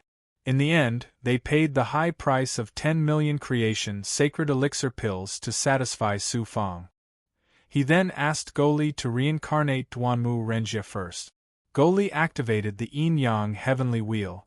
As it rotated, the power of the Yin-Yang Heavenly Wheel was activated. It formed a whirlpool that led to the Tao of reincarnation in the void. The expert of the Duanmu Divine Clan took out a 1-foot square black wooden box. This wooden box was made from the soul-nourishing wood that was born at the beginning of the world. It had the miraculous effect of nourishing the soul. The expert of the Duanmu Divine Clan undid the seal on the wooden box. Duanmu Renjie's shadow floated out from the wooden box. However, Duanmu Renjie's soul was obviously a little weak. It didn't seem to have much intelligence or consciousness because it wasn't the main soul. It was cultivated using a forbidden technique. The expert of the Duanmu Divine Clan glanced at Meishuero and revealed a look of pity. If he had Meishuero's plum spirit chi, Duanmu Renjie's soul wouldn't have reincarnated like this. However, Meishuero had Su Fang's support now.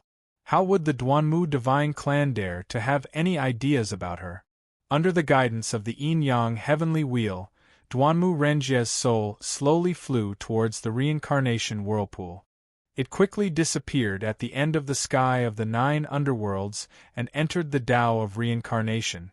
Su Fang executed his great perfection stage ability and the Heaven's Secret Life shortening technique. He sensed the entire process clearly until Duanmu Renjie's soul entered the Tao of reincarnation. Even the Heaven's Secret Life shortening technique couldn't sense it anymore. Only then did he stop. Su Fang took out the Dark Valley Vital Pearl and sent his divine consciousness into the Dark Valley Vital Pearl. Seeing the image of the white-haired elder, Su Fang felt a sense of reluctance. Grandfather's soul had been nourished for so many years. Especially the soul marrow dark milk, it had become extremely condensed. Even though it was just a mortal soul, it looked much stronger than Duanmu Renjie's soul. Grandfather's soul transmitted a message. Fang are you going to reincarnate? I am going to be a human again. This is a good thing. Why are you so reluctant? In a few years we will be reunited. By then I will be even younger than you. Ha ha. Su Fang wiped away the reluctance in his heart and moved grandfather's soul out of the Dark Valley Vital Pearl.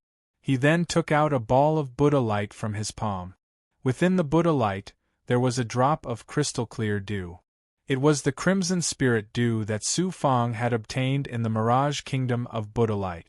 There were a total of 3 drops of crimson spirit dew. Su Fang had given one to Huang Lingyao. He had always sealed the remaining 2 drops in his inner world.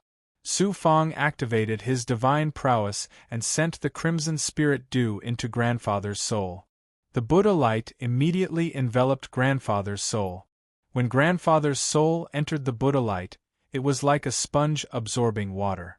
It absorbed that drop of crimson spirit dew cleanly.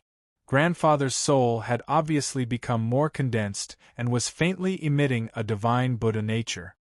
What is that thing? It can actually make the soul more stable and stronger? Crimson Spirit Dew. That is the legendary Crimson Spirit Dew that was born in the Mirage Kingdom of Buddha Light. Legend has it that in the Ksitigarbha Buddha's dojo, there was a spiritual item called the Crimson Spirit Grass. It was influenced by Buddhism and condensed into Crimson Spirit Dew. It has a huge effect on any soul. Who exactly is this Su Tianyun? He actually has a treasure like the Crimson Spirit Dew? After understanding the origin and use of the Crimson Spirit Dew, everyone exclaimed again. Especially the Duanmu Divine Clan's formidable martial artists. Their eyes were red as they looked at the Crimson Spirit Dew. Chapter 25-24. Under the jealous gaze of the Duanmu Divine Clan experts, Su Fang took out a drop of crimson spirit dew and let his grandfather's soul merge with it. But that was not the end. Then, Su Fang activated the purple Qi Dharma spirit, and a mysterious and illusory purple Qi gushed out and seeped into his grandfather's soul, merging with it. Purple Qi Dharma spirit. It turned out that Su Fang planned to use the purple Qi Dharma spirit to enhance his grandfather's soul with supreme luck. In this way, not only could his grandfather's soul be reincarnated smoothly, but he could also use the reincarnation to merge his fate with the supreme luck.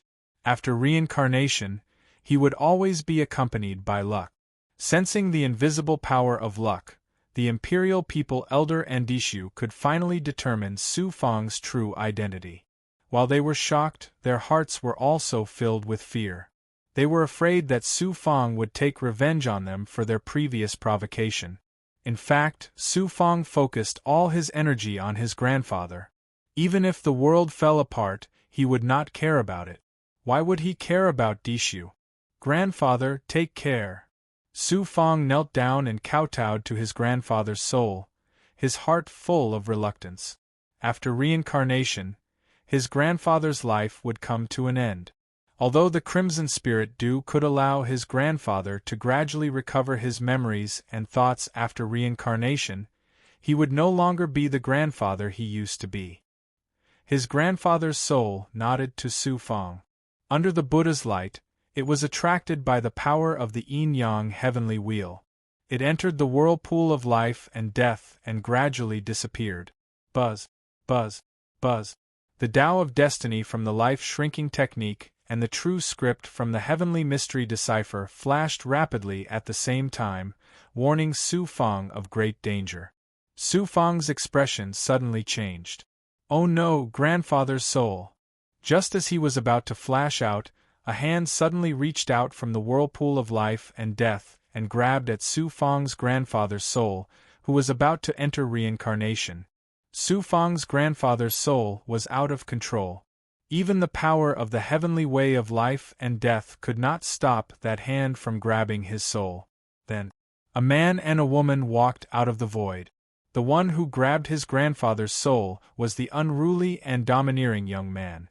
These two people transcended the world. The power of the heavenly wheel of yin-yang and the power of the heavenly Tao of life and death could not shackle them. This sudden turn of events caused everyone to be shocked and stunned. "You're courting death." When Su Fang saw that his grandfather's soul had fallen into the young man's hands, he immediately went crazy. He didn't think too much about it, nor did he try to hide anything. The power of the world of yin and yang surged out of his body, and he instantly teleported into the reincarnation vortex, ready to attack the young man. "How dare you? Which madman dares to obstruct the cycle of reincarnation and shackle the souls of Lord Yuan Li's relatives?" Goli was also shocked and angry, preparing to use the yin-yang heavenly wheel to deal with the man and woman. There was a mocking look in the young man's eyes. A divine might gushed out from his right hand, and the Buddhist light that enveloped Su Fang's grandfather's soul instantly shattered. "Stop!" Su Fang immediately stopped and let out an angry roar. Goli also quickly stopped using the yin-yang heavenly wheel. The young man's hand stopped, and he looked at Su Fang with contempt and said, "You're Su Fang?" The woman's eyes flickered, and there was a kind of astonishing divine might that came from the evolution of fate. She carefully looked at Su Fang, and soon a look of shock and surprise appeared on her face, and then a strange light flashed in her eyes. Su Fang forced himself to calm down. The slightest carelessness would cause his grandfather's soul to shatter, so he had to calm down. "Yes, I'm Su Fang. Who are you? Why do you shackle the souls of my relatives?" "Su Fang, this Su Tianyun is Su Fang." The Duanmu divine clan, the Plum clan, and the recruited experts were in an uproar. Mei Shuero was also shocked. The man she admired the most had been by her side for such a long time, and he had seen her body. Thinking of this, Mei Shuero seemed to be drunk. Her face flushed, and her eyes flickered with vigor. "QL 11-inch, that's right." The young man nodded. Then, He looked at Su Fang disdainfully and said coldly, I'm Dong Xianjing. Dong Xian is my surname. A lowly existence like you has no idea what this surname means. I don't care what your surname is, and I don't care where you come from. These have nothing to do with me. I only want to know why you're shackling the souls of my relatives and preventing them from reincarnating. A frog at the bottom of a well is a frog at the bottom of a well. You think the sky is so big and you're the strongest in this world. If I don't show you, you won't know what reverence is. Dong Xianjing snorted, and his hands quickly formed a seal. He then pointed at Madame Mei from afar, and an invisible force that surpassed the scope of the universe condensed into sword energy that shot toward Madame Mei.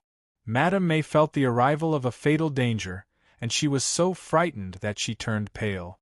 With a flash, she melted into heaven and disappeared. Poof! A muffled thud came from nothingness, and then Madame Mei fell out. A hole as thick as a finger had appeared between her brows. Her god's orifice had been destroyed, and her primordial spirit had been obliterated at that moment. Madame Mei, who was at peak upper-rank lord level, had not been able to block Dong Xianjing's casual attack. Any defense was useless before Dong Xianjing's attack. It turned out that Dong Xianjing had killed Madame Mei because he had seen that her ability was the most powerful among them. He wanted to show off his powerful ability. Mother! Mei Shuro flew over and hugged Madame Mei's corpse, sobbing uncontrollably. Although Madame Mei had treated her like a cash cow, she was still her biological mother. Dong Xianjing had killed Madame Mei with a snap of his fingers. Everyone, including the imperial people's powerhouses, trembled as they looked at Dong Xianjing in horror. Su Fang's eyes were solemn as well. In reality, Dong Xianjing's cultivation base was not very high. He was only one step higher than Goddess Luo, and roughly at the same level as a lower-rank lord. However, the power and laws that this person had unleashed were above any power in the universe. It was like the difference in power between a great world and a mini-world. It was extraordinary and powerful, which was why he had killed Madame Mei so easily. Beyond the heavens, this young man named Dong Xianjing was a powerhouse from beyond the heavens. At the same time, Su Fang also noticed that when Dong Xianjing had unleashed his divine ability, the power of the heavenly Tao had clearly rejected him. This discovery made Su Fang feel much more relieved. Dong Xianjing smiled faintly as if he had just crushed an ant to death. Then, Dong Xianjing looked at Su Fang coldly and said, I can tell you now that it's because a lowly ant like you has angered me and humiliated me. It's not just the souls of your loved ones. I'll kill all the people whose fates are connected to yours before you one by one. I'll let you die with endless pain and despair. Her extremely venomous voice sent chills down everyone's spines. Even Dong Xianjing's twin sister furrowed her brows. Su Fang asked in a deep voice, Why? Why? Dong Xianjing gritted his teeth as his gaze turned even more venomous. Goddess Luo is my future partner. You should understand now, right? Goddess Luo? Goddess Luo's figure appeared in Su Fang's mind, as well as the shadow of the moldy biscuit. Su Fang understood immediately. Although he could no longer remember what had happened between him and Goddess Luo, their fates must have been tightly intertwined in the past. Judging from Dong Xianjing's actions and expressions, it was highly likely. Seeing how Dong Xianjing looked like he had been cuckolded, Su Fang was almost certain that he had had a special experience with Goddess Luo in the past that exceeded ordinary relationships between men and women. Goddess Luo came from beyond the heavens. I didn't expect her to be this person's future partner. That young man from beyond the heavens is too aggrieved. He actually had his partner snatched away by Su Fang. Ruthless. Su Fang is too ruthless. He even snatched the partner of an expert from beyond the heavens and gave him a green hat. No wonder he came from beyond the heavens to seek revenge. After the war between the two worlds, Patriarch Luo was a transcendent expert from beyond the heavens. This was no longer a secret. Since Goddess Luo was Patriarch Luo's adopted daughter, she naturally came from beyond the heavens as well. Since Patriarch Luo had erased the fates and memories of Goddess Luo and Su Fang, everyone's memories of their past had disappeared as well. Now that an expert from beyond the heavens had come to seek revenge on Su Fang, everyone was shocked. They couldn't help but admire Su Fang from the bottom of their hearts. However, they only dared to think these thoughts in their hearts. They definitely didn't dare to voice them out. Dong Xianjing was so powerful that he had killed Madame Mei in one move. Who would dare to provoke him at this time? Dishu was extremely pleased. Su Fang, you've been so arrogant and overbearing in this universe. You don't even care about the imperial people. Now you've finally gotten yourself into trouble. Let's see how you'll escape the pursuit of an expert from beyond the heavens this time. However, he had second thoughts. Now that everyone knew about Dong Xianjing's scandal of being cuckolded, they would definitely kill him to silence him later. Even Madame Mei couldn't withstand a single blow. Who would be able to escape this calamity? Thinking of this, Dishu began to worry about his own life again. He had no choice but to place all his hopes on Su Fang. Dong Xianjing noticed everyone's expressions. Although they deliberately concealed their thoughts, he could still see some clues from their expressions. This made Dong Xianjing furious. All of you must die. Su Fang, I'll let you have a taste of the pain of losing your family. Dong Xianjing clenched his right hand and a divine aura immediately swallowed Su Fang's grandfather's soul, crushing it into pieces.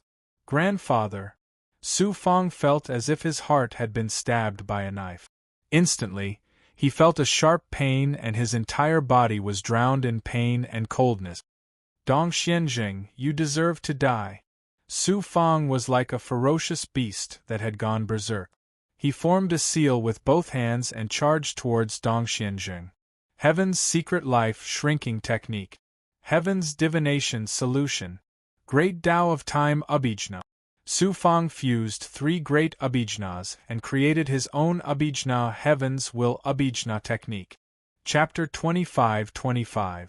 Bam! Black and white yin and yang vortexes flickered in Su Fang's pupils. Then, black and white Xian Guang shot out from his pupils and enveloped Dong Xianjing, turning into a black and white yin and yang vortex that spun counterclockwise around him. The vortex reflected the scenes of time reversing everything that had happened to Dong Xianjing. Mediating destiny spell. He was so powerful that he could reverse the flow of time and make the things that had already happened reappear. Not only was it replayed, but it was also reversed. Come! Su Fang grabbed at the yin and yang vortex, and his grandfather's soul flew out of Dong Xianjing's hand. Who knew that at this moment, Su Fang's eyes were filled with disbelief. The Tao runes of the Tianji life contraction spell flickered rapidly in his divine aperture. What caused the Tao runes to move was another unseen force of destiny.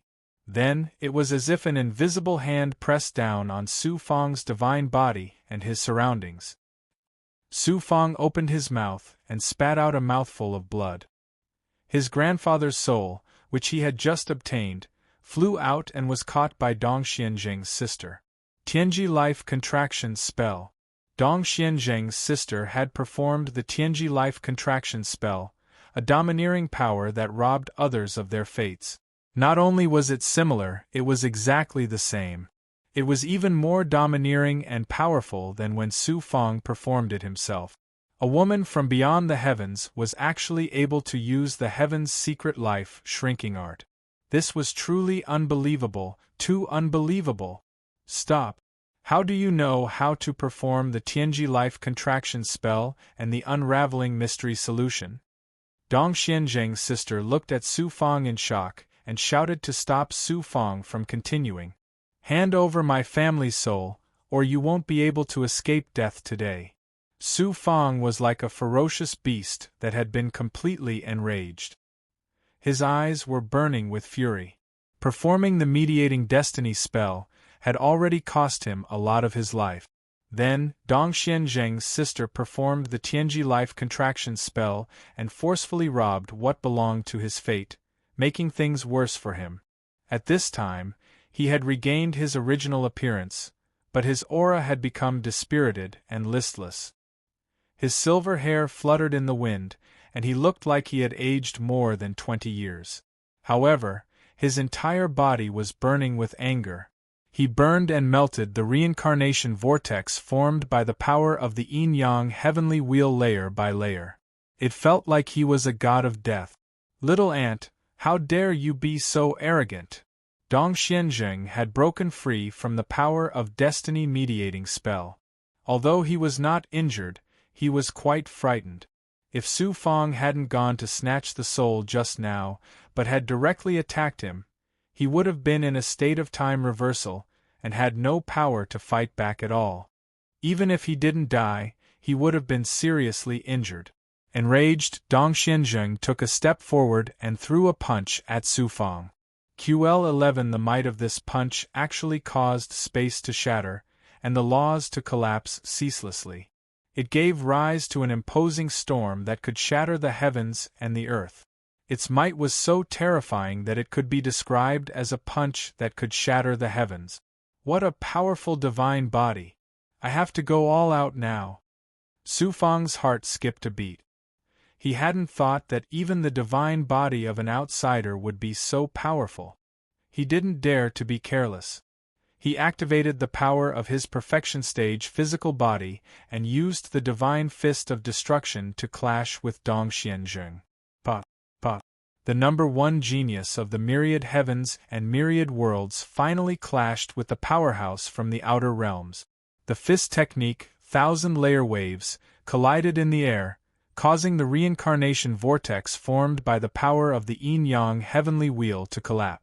The force of the collision almost swallowed the yin-yang heavenly wheel. The sovereigns from the imperial people, Duanmu divine clan, and Plum clan were all affected by the force of the collision. They were dizzy and felt like their organs were about to be shattered. Those below the level of Overgod were bleeding from their orifices and staggered. As for Goli, he hid in the space inside the yin-yang heavenly wheel and didn't dare to show his face again. A battle of this level wasn't something he could get involved in. The battle between the two young experts caused chaos in the 9th underworld.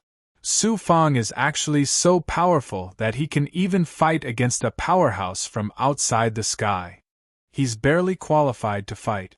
The outsider obviously hasn't shown his true strength.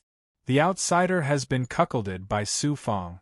How can he kill Su Fang so easily? He'll definitely play with him like a cat playing with a mouse before finally killing him. The crowd discussed in secret. No one was optimistic about Su Fang. In their opinion, those who could cross the chaos and come to this universe from the outside must be transcendents like Patriarch Luo. No matter how powerful Su Fang was, how could he be a match for a transcendent? However, they didn't dare to run away. The battle between Su Fang and Dong Xianzheng had caused the space of the 9th underworld to tremble. Even the Overgod might die while traveling through the void. How far could they fly in such a short time? If they angered the outsider by running away, especially the woman who had yet to fight, they would lose their lives. It was better for them to stay and watch. Dong Xianzheng's sister stared at Su Fang. Her eyes were filled with surprise. Su Fang had grasped the life contraction technique, the unraveling of heaven's expansion, and possessed such a powerful divine body. He had clearly exceeded her expectations and shocked her. An ant-like existence actually possesses such a powerful divine body. You're quite extraordinary to be able to fight me. It's a pity that you've offended me. I'll personally destroy everything you have. Jiuxuan Starry Sea, suppress. Dong Xianzheng bellowed furiously. Whoosh! The roar of the ocean rang out loudly. Starlight flickered on Dong Xianzheng's divine body and rapidly expanded around him, turning into an ocean of surging starlight. Dong Xianzheng stood at the peak of the towering wave and charged toward Su Fang in a crushing manner. He was like a whale swallowing fish and shrimp.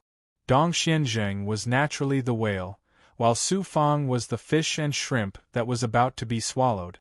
Such a powerful attack, and it was a power that surpassed the heavens and the earth. Even a supreme sovereign would have to avoid it. Natal form. Gigantified body of the diamond. Herculean palm. Su Fang did not use his most powerful trump card, since it was not time for him to put his life on the line. Instead, he activated the Xianwang Six Paths Pagoda in an instant and entered his natal form. Then, he looked up into the sky. Chaoren? Chaoren Yi? Chaoren Jing? Alpha Kuchingchen ing Xian Yi Jiu? Ci? Lu Yu Guai? Dan Ding? Xiao Yi? In such a state, Su Fang's strength surpassed over gods and even peak over gods. He had reached the level of a sovereign. He could even crush ordinary sovereigns. Boom, boom, boom. Su Fang's divine body grew crazily in reverse.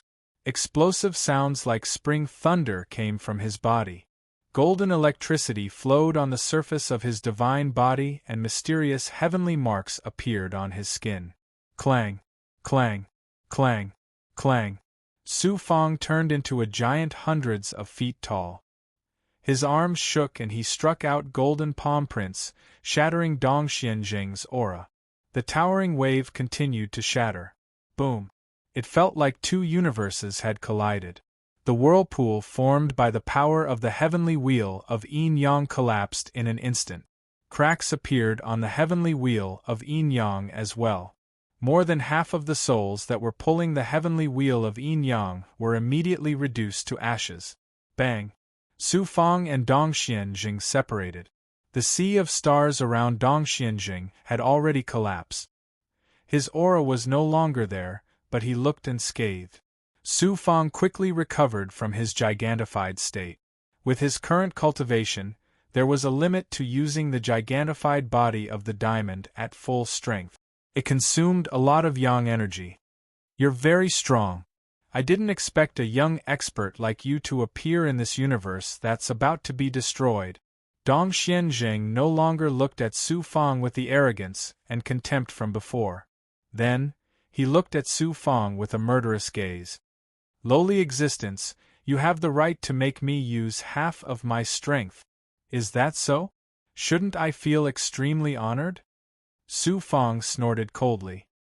He waved his hand and a black Xian Guang appeared. It quickly turned into a broken black book. The book opened automatically. A black shadow floated out and turned into the Temple Emperor. Suppress that woman and take back my family's soul. Su Fang issued a command filled with murderous intent to the Temple Emperor. Su Fang did not care about anything else. If there were no more treasures, he could take them again. If there were no more resources, he could find and plunder them. However, if his family was hurt, Su Fang would not tolerate it. The Temple Emperor was shackled by Su Fang with the Prison Suppression Codex. Later, he was severely injured in the battle with Emperor Qi. After swallowing the Crimson Pearl, he had mostly recovered and could be put to good use. Yes, Master. The Temple Emperor was suppressed by the Prison Suppression Codex. Unless Su Fang died, he could not help but obey Su Fang's will. Following Su Fang's command, he immediately attacked Dong Xianzheng's sister. You have a venerable emperor expert by your side. You're definitely not an ordinary person. Su Fang, wait, I have something to say. Dong Xianzheng's sister's expression changed slightly. She quickly stopped Su Fang. Let go of my family, then you have the right to speak to me.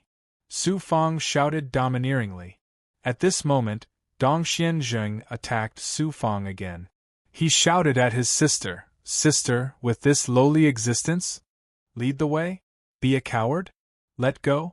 Before he could finish his words, a vast sea of stars appeared behind Dong Xianzheng. It immediately swept over and turned into a world, about to suppress Su Fang. Although it was also a world, Dong Xianzheng's world was completely different from the worlds created by the experts of the universe. In this universe, even the venerable emperors, including the supreme existence of the imperial people, Hao, had worlds that were infinitely close to the universe. However, no matter what, they were still attached to this universe and were still within the boundaries of nature. If they could not transcend, they would forever be shackled and bound by the universe. However, Dongxianzheng's world was created with his own power. Not only was it beyond the universe, the power it contained was also much purer and more advanced than the venerable emperor's power. For example, the world created by the venerable emperors was like the power of a mortal in a small world, while Dongxianzheng's power surpassed that of a small world and reached the level of a great world. This is my first time fighting with an expert from beyond the universe.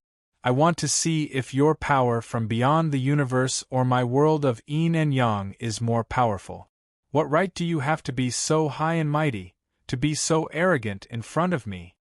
Chapter 25-26. The power of the world of yin and yang surged out of Su Fang's body, turning into the universe in an instant. Su Fang was the supreme ruler of the universe. Although Su Fang's world had yet to become a mature universe, it was of a higher level than a sovereign's world. In addition, when Su Fang ascended to Overgod, he severed his karma with the universe and transcended it. Then, he reconstructed his divine body and Tao Palace. In essence, the universe in Su Fang's body was not much different from a sovereign's. The only difference was that his universe had yet to mature, so he could not transcend it with his physical body. Once he left this universe, the universe in his body would collapse because it could not withstand the shackles of the chaotic void beyond. Dongxianzheng had power that surpassed this universe, while Su Fang had a world in his body that transcended the universe. The two transcendental worlds collided constantly, showing terrifying scenes of the world collapsing and the universe collapsing. The power of such a shocking collision was not something that overgods could achieve. Even ordinary sovereigns would not have such shocking strength. They were almost at the peak of sovereigns. The shock waves from the collision of worlds caused the entire ninth underworld to tremble violently. The sky darkened and the earth turned upside down. The nether river boiled and roiled. Countless nether souls and nether monsters were killed by the shockwave. Even the yin-yang heavenly wheel trembled in the collision. Cracks appeared on it. Goli, who hid within the yin-yang heavenly wheel, was scared out of his wit. The spectating cultivators had to stay far away from the yin-yang heavenly wheel. They used all their strength to defend against the shockwave. Some of the weaker cultivators fainted or even died from the shockwave. Mei Shuero's maid Lu Qi was the unluckiest. She was hit by the shockwaves and immediately turned into blood. Mei Shuero's cultivation was also not high. Fortunately, after the monarch race elder confirmed Su Fang's true identity, in order to curry favor with Su Fang and ease their relationship, he used his divine might to protect Mei Shuero. Otherwise, her fate would have been the same as her servant girl, Lu Qi. Just as Su Fang and Dongxianzheng were fighting, the Moon Emperor and Dongxianzheng's sister were also fighting to the death. Su Fang originally thought that the other party was just a very ordinary woman. How high could her cultivation be? The Moon Arch could easily suppress it and take back his grandfather's soul. Who knew the woman fought with the Temple Emperor? Although she was constantly suppressed, she was still in an undefeatable position, let alone being able to suppress him. Furthermore, the divine ability that the woman had used was also extremely peculiar. Unlike Dongxianzheng, she did not use extraterrestrial powers or supernatural powers. Instead, she used supernatural powers similar to the mystery of heaven's expansion. Her eyes shone with an ethereal and mysterious light, flickering with the changing images of the heavenly Tao. It was as if she could see through all the mysteries of the universe and control them all. The woman easily triggered the power of the heavenly Tao, forming a great power that made the Temple Emperor feel as if he was fighting against the entire world. Moreover, she could always see through the Temple Emperor's attacks and make accurate predictions in advance. Every time she counterattacked, she could accurately attack the Temple Emperor's weakest spot, making it difficult for him to use his strongest power. The scene was extremely eerie. I didn't expect that a woman from beyond the heavens would not only master the life-shrinking technique, but also the mystery of heaven's expansion. She has the ability to see through the heavenly mysteries and control the heavenly Tao. I must end this quickly and suppress this woman and take back my grandfather's soul. Su Fang was worried about the safety of his grandfather's soul. Seeing that the temple emperor could not suppress the woman in a short time, he could not help but feel anxious. Therefore, Su Fang did not hide anything anymore. He formed a circle with his hands, as if the entire universe was in his hands. Then, he formed a seal with his 10 fingers and used the ultimate seal, the yin-yang change. At this time, Su Fang combined the power of the yin-yang world to display the power of the yin-yang change. Although it was not as powerful as when he used the origin sacred mirror, it was still extremely shocking. All of a sudden, great changes took place in the universe around him. Yin and yang changed. The sun, moon, and stars fell. Wind, rain, thunder, and lightning flashed continuously. The thousands of great Tao laws in the universe quickly reversed, turning into the 6 most basic great Tao laws of metal, wood, water, fire, earth, and lightning. Finally, they turned into yin and yang.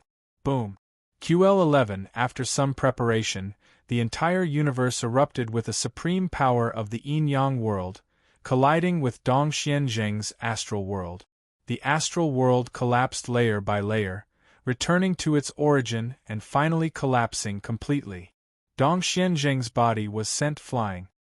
His divine body's defenses were shattered, and spiderweb-like cracks appeared on his skin, blood gushing out continuously. Su Fang's aura was only weakened. In addition to the life force he had used to use the heaven's revolving destiny technique, he was not injured at all. This confrontation was actually a complete victory for Su Fang. Dongxian Zheng's eyes were filled with shock and dissatisfaction, as if he had been greatly humiliated. Why?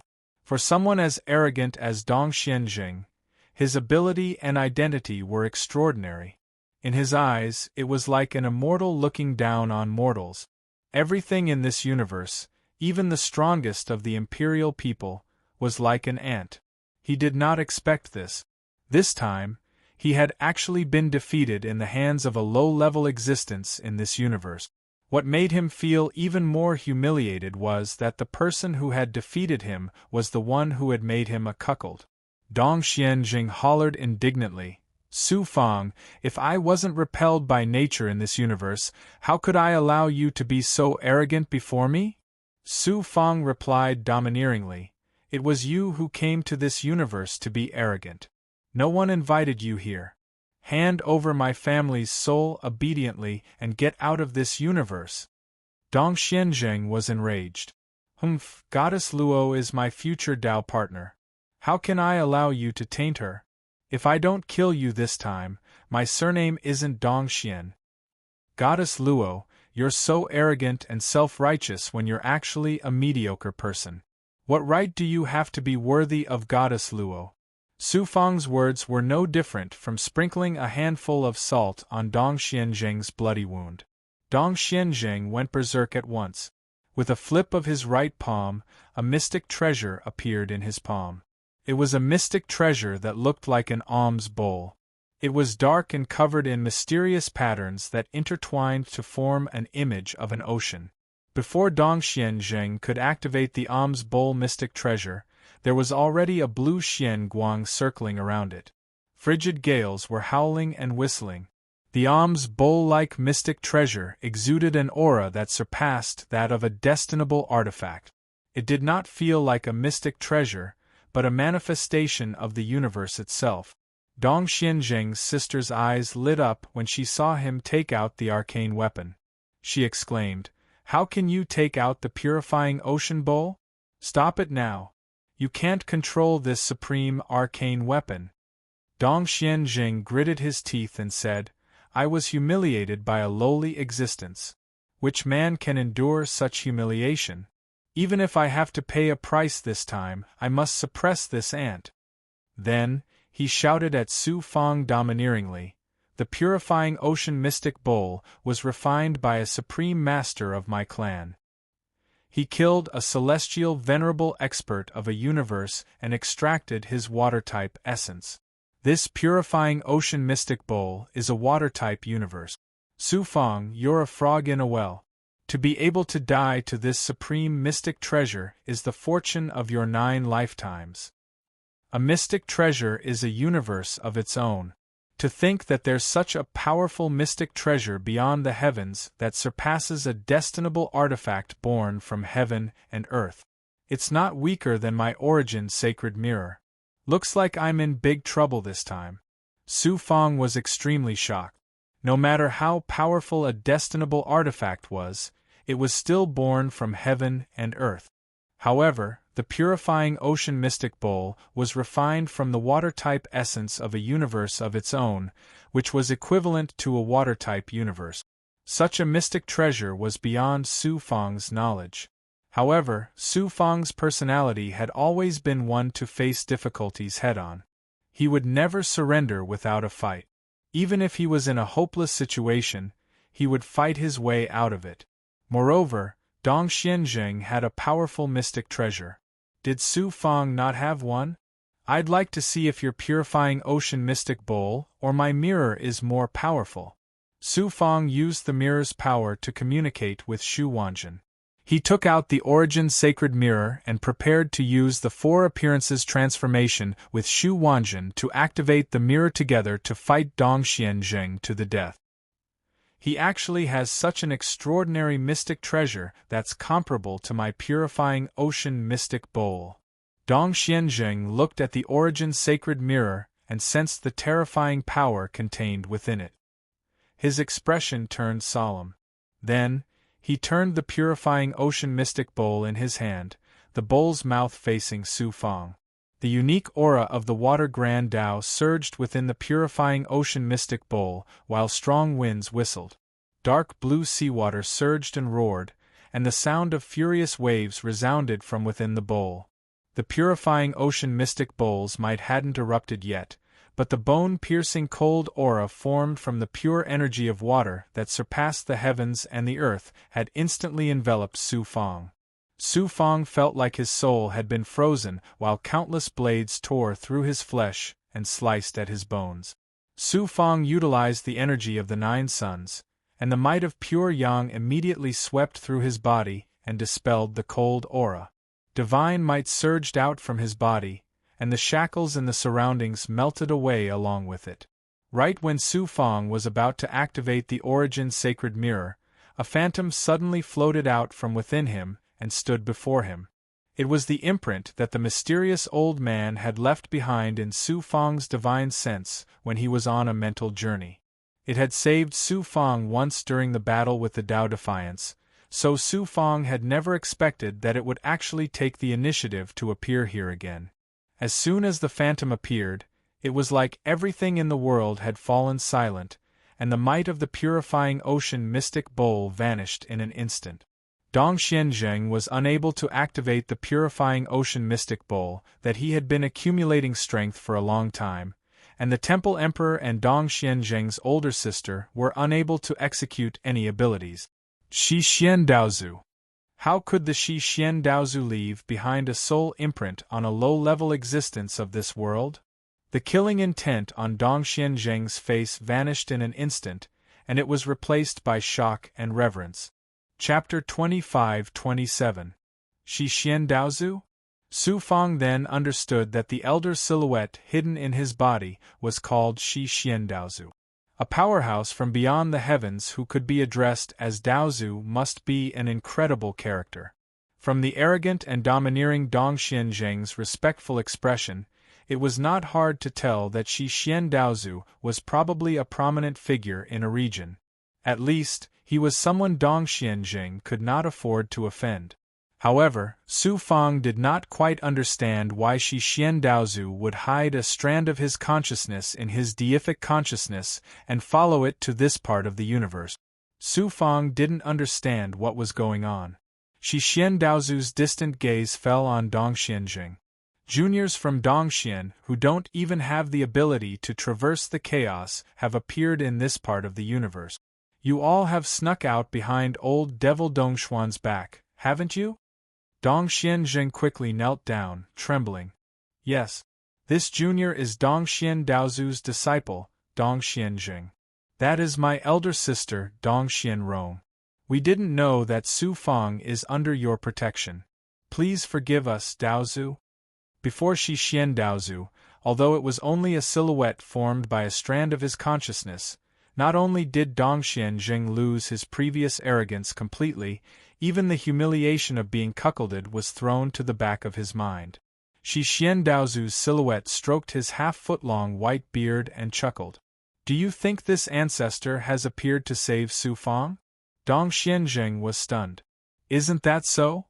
Shi Xian Daozu nodded and said, This ancestor saw that you are old Devil Dongxuan's disciple and couldn't bear to see you die in Su Fang's hands. Otherwise, old Devil Dongxian will find trouble with me. You think I'm stopping you to save Su Fang? What a joke. That child, he can kill me? Dongxian Jing's face flushed red, as if he had been greatly humiliated. He refused to believe that Su Fang had the ability to kill him. His sister, Dongxian Rong, revealed a shocked expression, and the gaze she used to look at Su Fang instantly became more serious. For Shi Xian Daozu to say this, it was clear that Su Fang truly had the ability to kill Dongxian Jing. Dongxian Jing was also a renowned genius in the place they came from. He didn't expect that in this universe that was about to be destroyed, he would meet a genius who was countless times younger than him but stronger than him. It was normal for Dongxian Rong to be so shocked. This ancestor can't be bothered with the struggles between you juniors. In this world, you are rejected by the heavenly Tao and your strength is suppressed. There are many experts who can kill you. Go back to where you came from. Shi Xian Daozu waved his hand. His figure blurred and then turned into a divine light that burrowed into Su Fang's body and disappeared. Dongxian Jing glared at Su Fang with an extremely venomous gaze. He didn't expect that not only was Su Fang so powerful, he also had such a powerful backer behind him. Seeing that he couldn't avenge his cuckold, how could he not resent Su Fang? Sister Rong, let's go. Dongxian Jing said to his sister and was about to leave the 9 underworlds. His grandfather's soul was still in that woman's hands. How could Su Fang let them leave like this? Su Fang roared, Leave behind the soul of my family member. Otherwise, you will leave your life behind as well. Dongxian Jing's eyebrows furrowed and his eyes were burning with anger. However, he had to swallow his anger in the end. He said to Dongxian Rong, Sister, give that soul to him. The hatred between me and him will be settled by me personally one day. Dongxian Rong pondered for a moment and then smiled at Su Fang. That soul should be the soul of your family member. You want him to reincarnate because you want him to obtain good fortune in his next life. This world is about to be destroyed. If you let him reincarnate here, he won't be able to escape death. When the nest is overturned, how can there be an egg that can escape unscathed? Su Fang snorted coldly, What do you want? Dongxian Rong smiled and said, Why don't I bring your family member's soul to the Jiuxuan God realm to help him reincarnate? Although I can't guarantee that he will become a peerless master in the Jiuxuan God realm, at least I can guarantee that he will have no worries in his next life. Dongxian Jing didn't expect his sister to make such a decision. He couldn't help but be shocked and stunned. Su Fang refused immediately. How can an outsider like you interfere with the reincarnation of my grandfather's soul? Quickly hand over my grandfather's soul, and I won't pursue the matter from before. Dongxian Jing shouted domineeringly, You humiliated me greatly. You won't pursue the matter, but I swear to kill you. Su Fang sneered in disdain, Can you kill me? Don't be the one to be killed by me. Dongxian Jing said, You're just a frog at the bottom of a well. What do you know?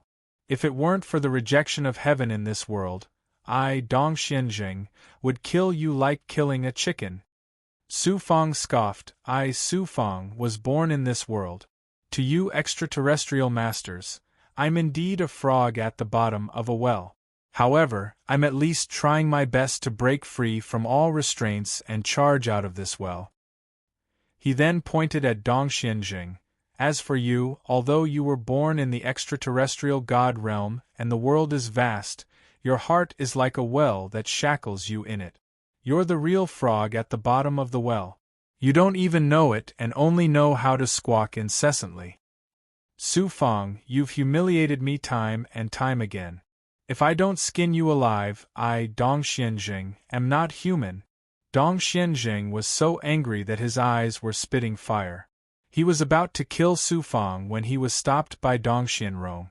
Dong Xianrong's seemingly ordinary face revealed a valiant and domineering aura that no woman had. This is not up to you. Your grandfather's soul is now in my hands. I only need to use my will and he will vanish into thin air. Su Fang was furious.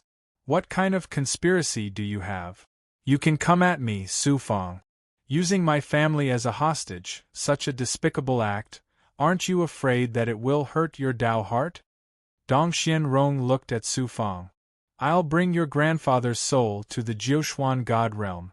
I'll give you an era's time. If you can transcend this world and cross the chaotic void beyond the heavens to find the Jiuxuan god realm, it won't be difficult for you to find us. I'll give you a chance to challenge Dong Xianjing. If you win, your grandfather will be safe and sound. If you lose, humph. Remember, you have an era's time. Once you're gone, there will be no waiting. After saying that, Dong Xianrong waved her hand and a black Xian Guang rolled out. It turned into a black ship that was 100 feet long. She then jumped into the ship with Dong Xianjing. Where do you think you're going? Su Fang immediately went into a frenzied state. He came before the black ship in a flash. The divine aura of the yin-yang world exploded and engulfed the black ship. However, the black ship was not shackled at all. It easily passed through Su Fang's divine aura and entered the void. Su Fang's eyes turned crimson red. He was like a ferocious beast that wanted to eat people. His body flashed and entered the void. He chased after the black ship. His divine body broke free from the shackles of the universe. He rushed out of the barrier between heaven and earth and appeared in the chaotic void beyond the heavens. The black ship released a protective godly aura. The man and woman on the black ship looked at Su Fang, who was chasing after them. The two of them were incomparably shocked. Clearly, they were frightened by Su Fang's ability to transcend the heavens and earth. Dong Xianjing's eyes flashed with ruthlessness. He arrogantly made a gesture of slitting his throat at Su Fang. Dong Xianrong controlled the black ship and swam deep into the chaotic void beyond the heavens. It seemed slow, but in fact, it was unbelievably fast. In a flash, she was only a black dot in Su Fang's sight. Grandfather! Su Fang was burning with anxiety. He was about to chase after the black ship. However, under the shocking shackles of the chaotic void beyond the heavens, Su Fang felt like a mortal who had ascended to the immortal world. Not only was he unable to fly, but his divine body was collapsing under the pressure. His divine apertures in Dao Palace also showed signs of breaking. Dong Xianjing, Dong Xianrong, I, Su Fang, swear that one day, I will go to the Jiuxuan realm of the gods and turn you and your sister into ashes.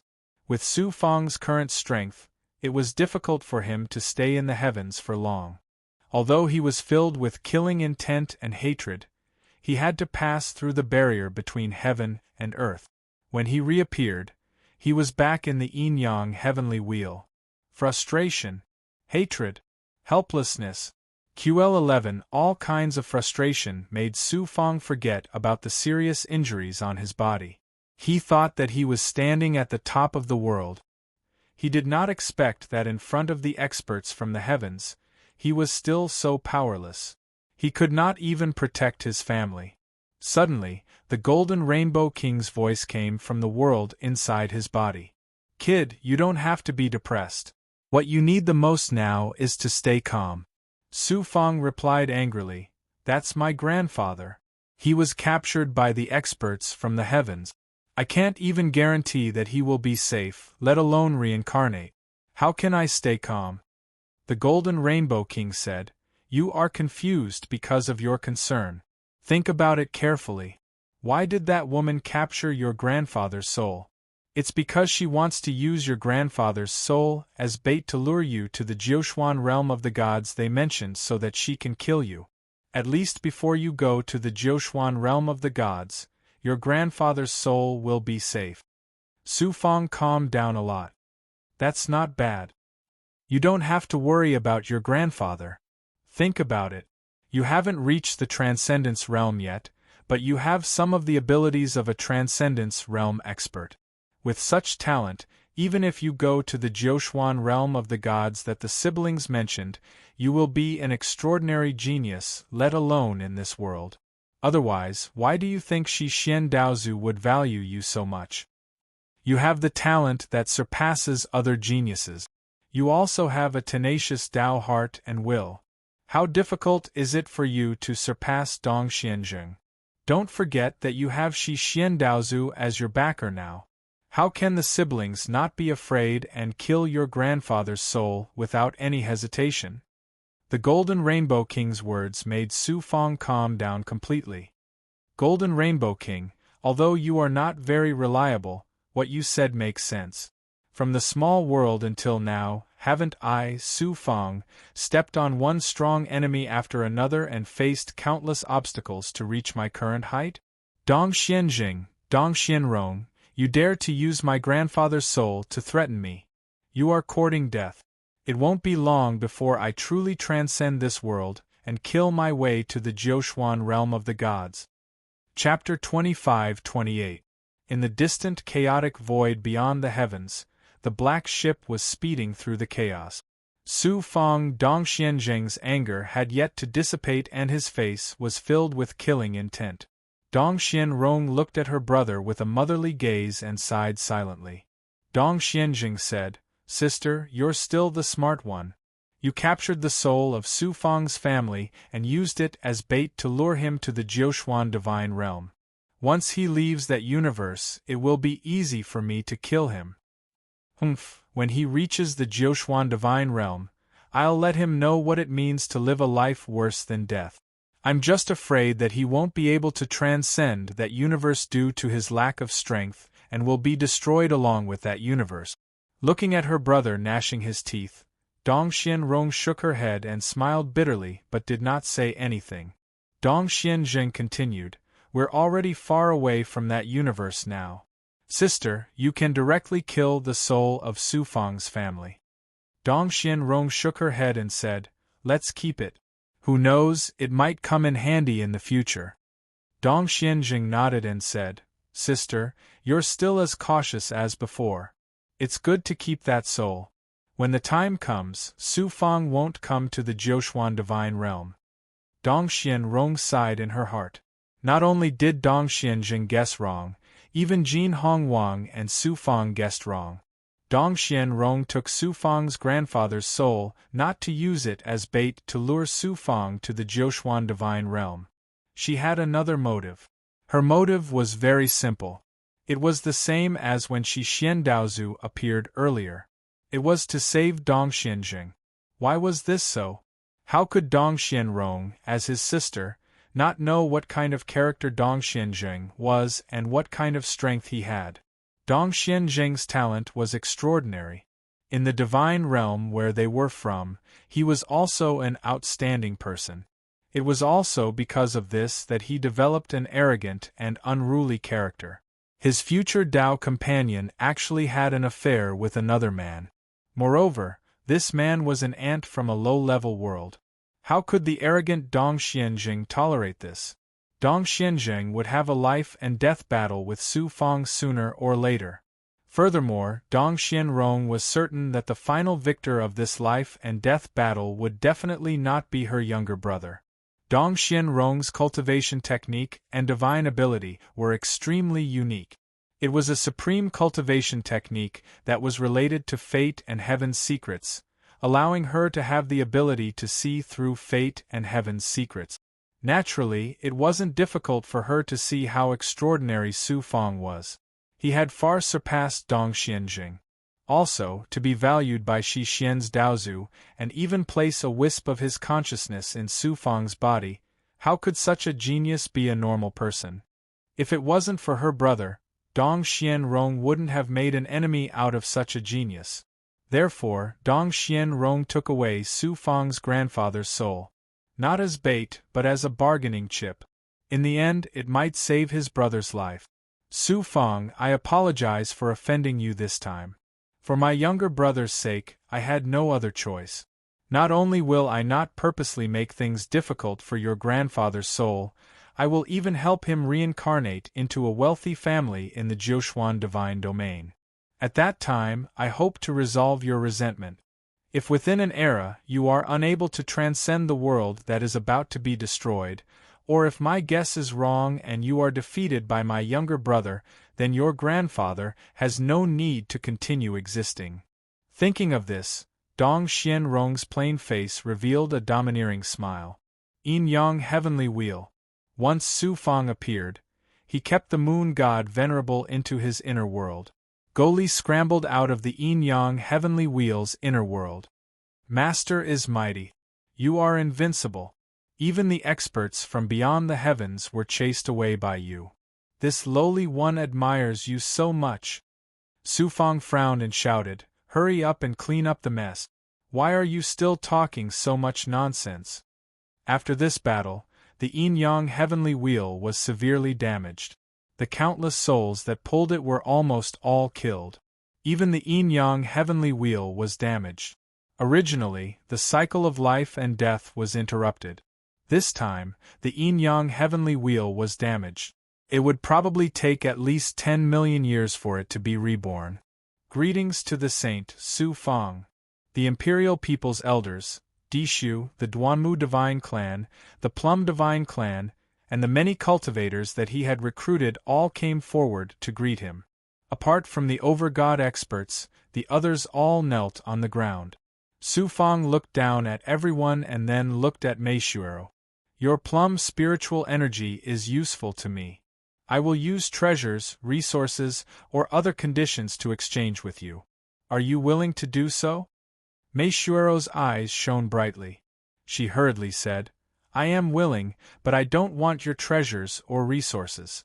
I want— Su Fang waved his hand and interrupted her. Tell me your conditions later. Yes. Meishuero was so excited that she felt a little dizzy.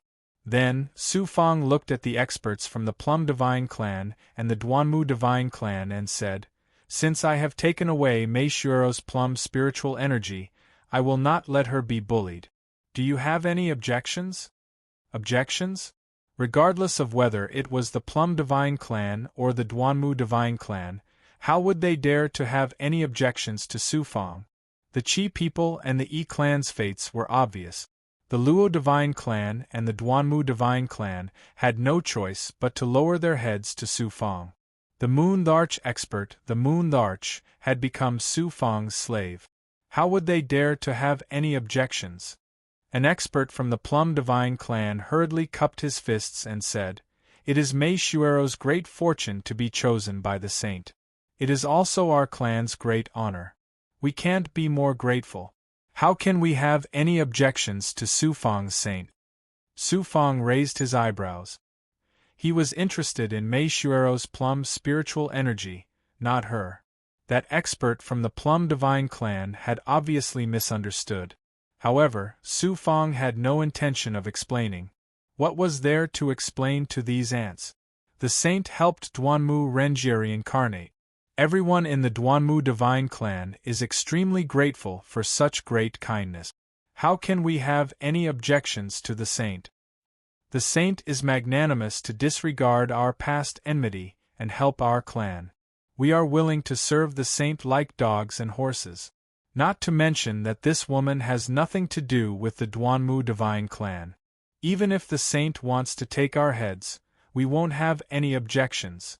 The overgods from the Duanmu Divine Clan also spoke one after another. They all looked extremely grateful. Su Fang then looked at Dishu. Prince Dishu, Do you have any objections? Under Su Fang's cold gaze, Dishu could not help but tremble. When Su Fang and Dong Xianzheng were fighting, Dishu was still gloating, imagining that Su Fang would be killed by Dong Xianzheng. However, the result was that Dong Xianzheng and Dong Xianrong had almost escaped from this universe. The cultivators from all over the universe were like frogs at the bottom of a well. They had never known that they were trapped in a narrow well. They did not deserve to know that there was a wider world beyond the heavens. Ever since the battle of the two worlds, the transcendent Luo Zhu, who came from beyond the heavens, had appeared. Only then did the cultivators from all over the universe know some things about beyond the heavens. In the eyes of many cultivators, beyond the heavens was extremely mysterious and dangerous. Those who came from beyond the heavens were naturally peerless experts like the Luo Zhu. Even Dishu was no exception. Dishu had thought that Dong Xianzheng and Dong Xianrong, who came from beyond the heavens, were definitely peerless experts who surpassed the sovereigns, even if they were not as strong as the Luo Zhu. Su Fang could chase away two experts from beyond the heavens. How powerful was he? Dishu was originally rather proud of his identity, talent, and strength. However, at this moment, there was no arrogance in his heart. All that was left was reverence for Su Fang. Thinking of how he had targeted Mei Shuero and Su Fang previously, Dishu's soul was trembling.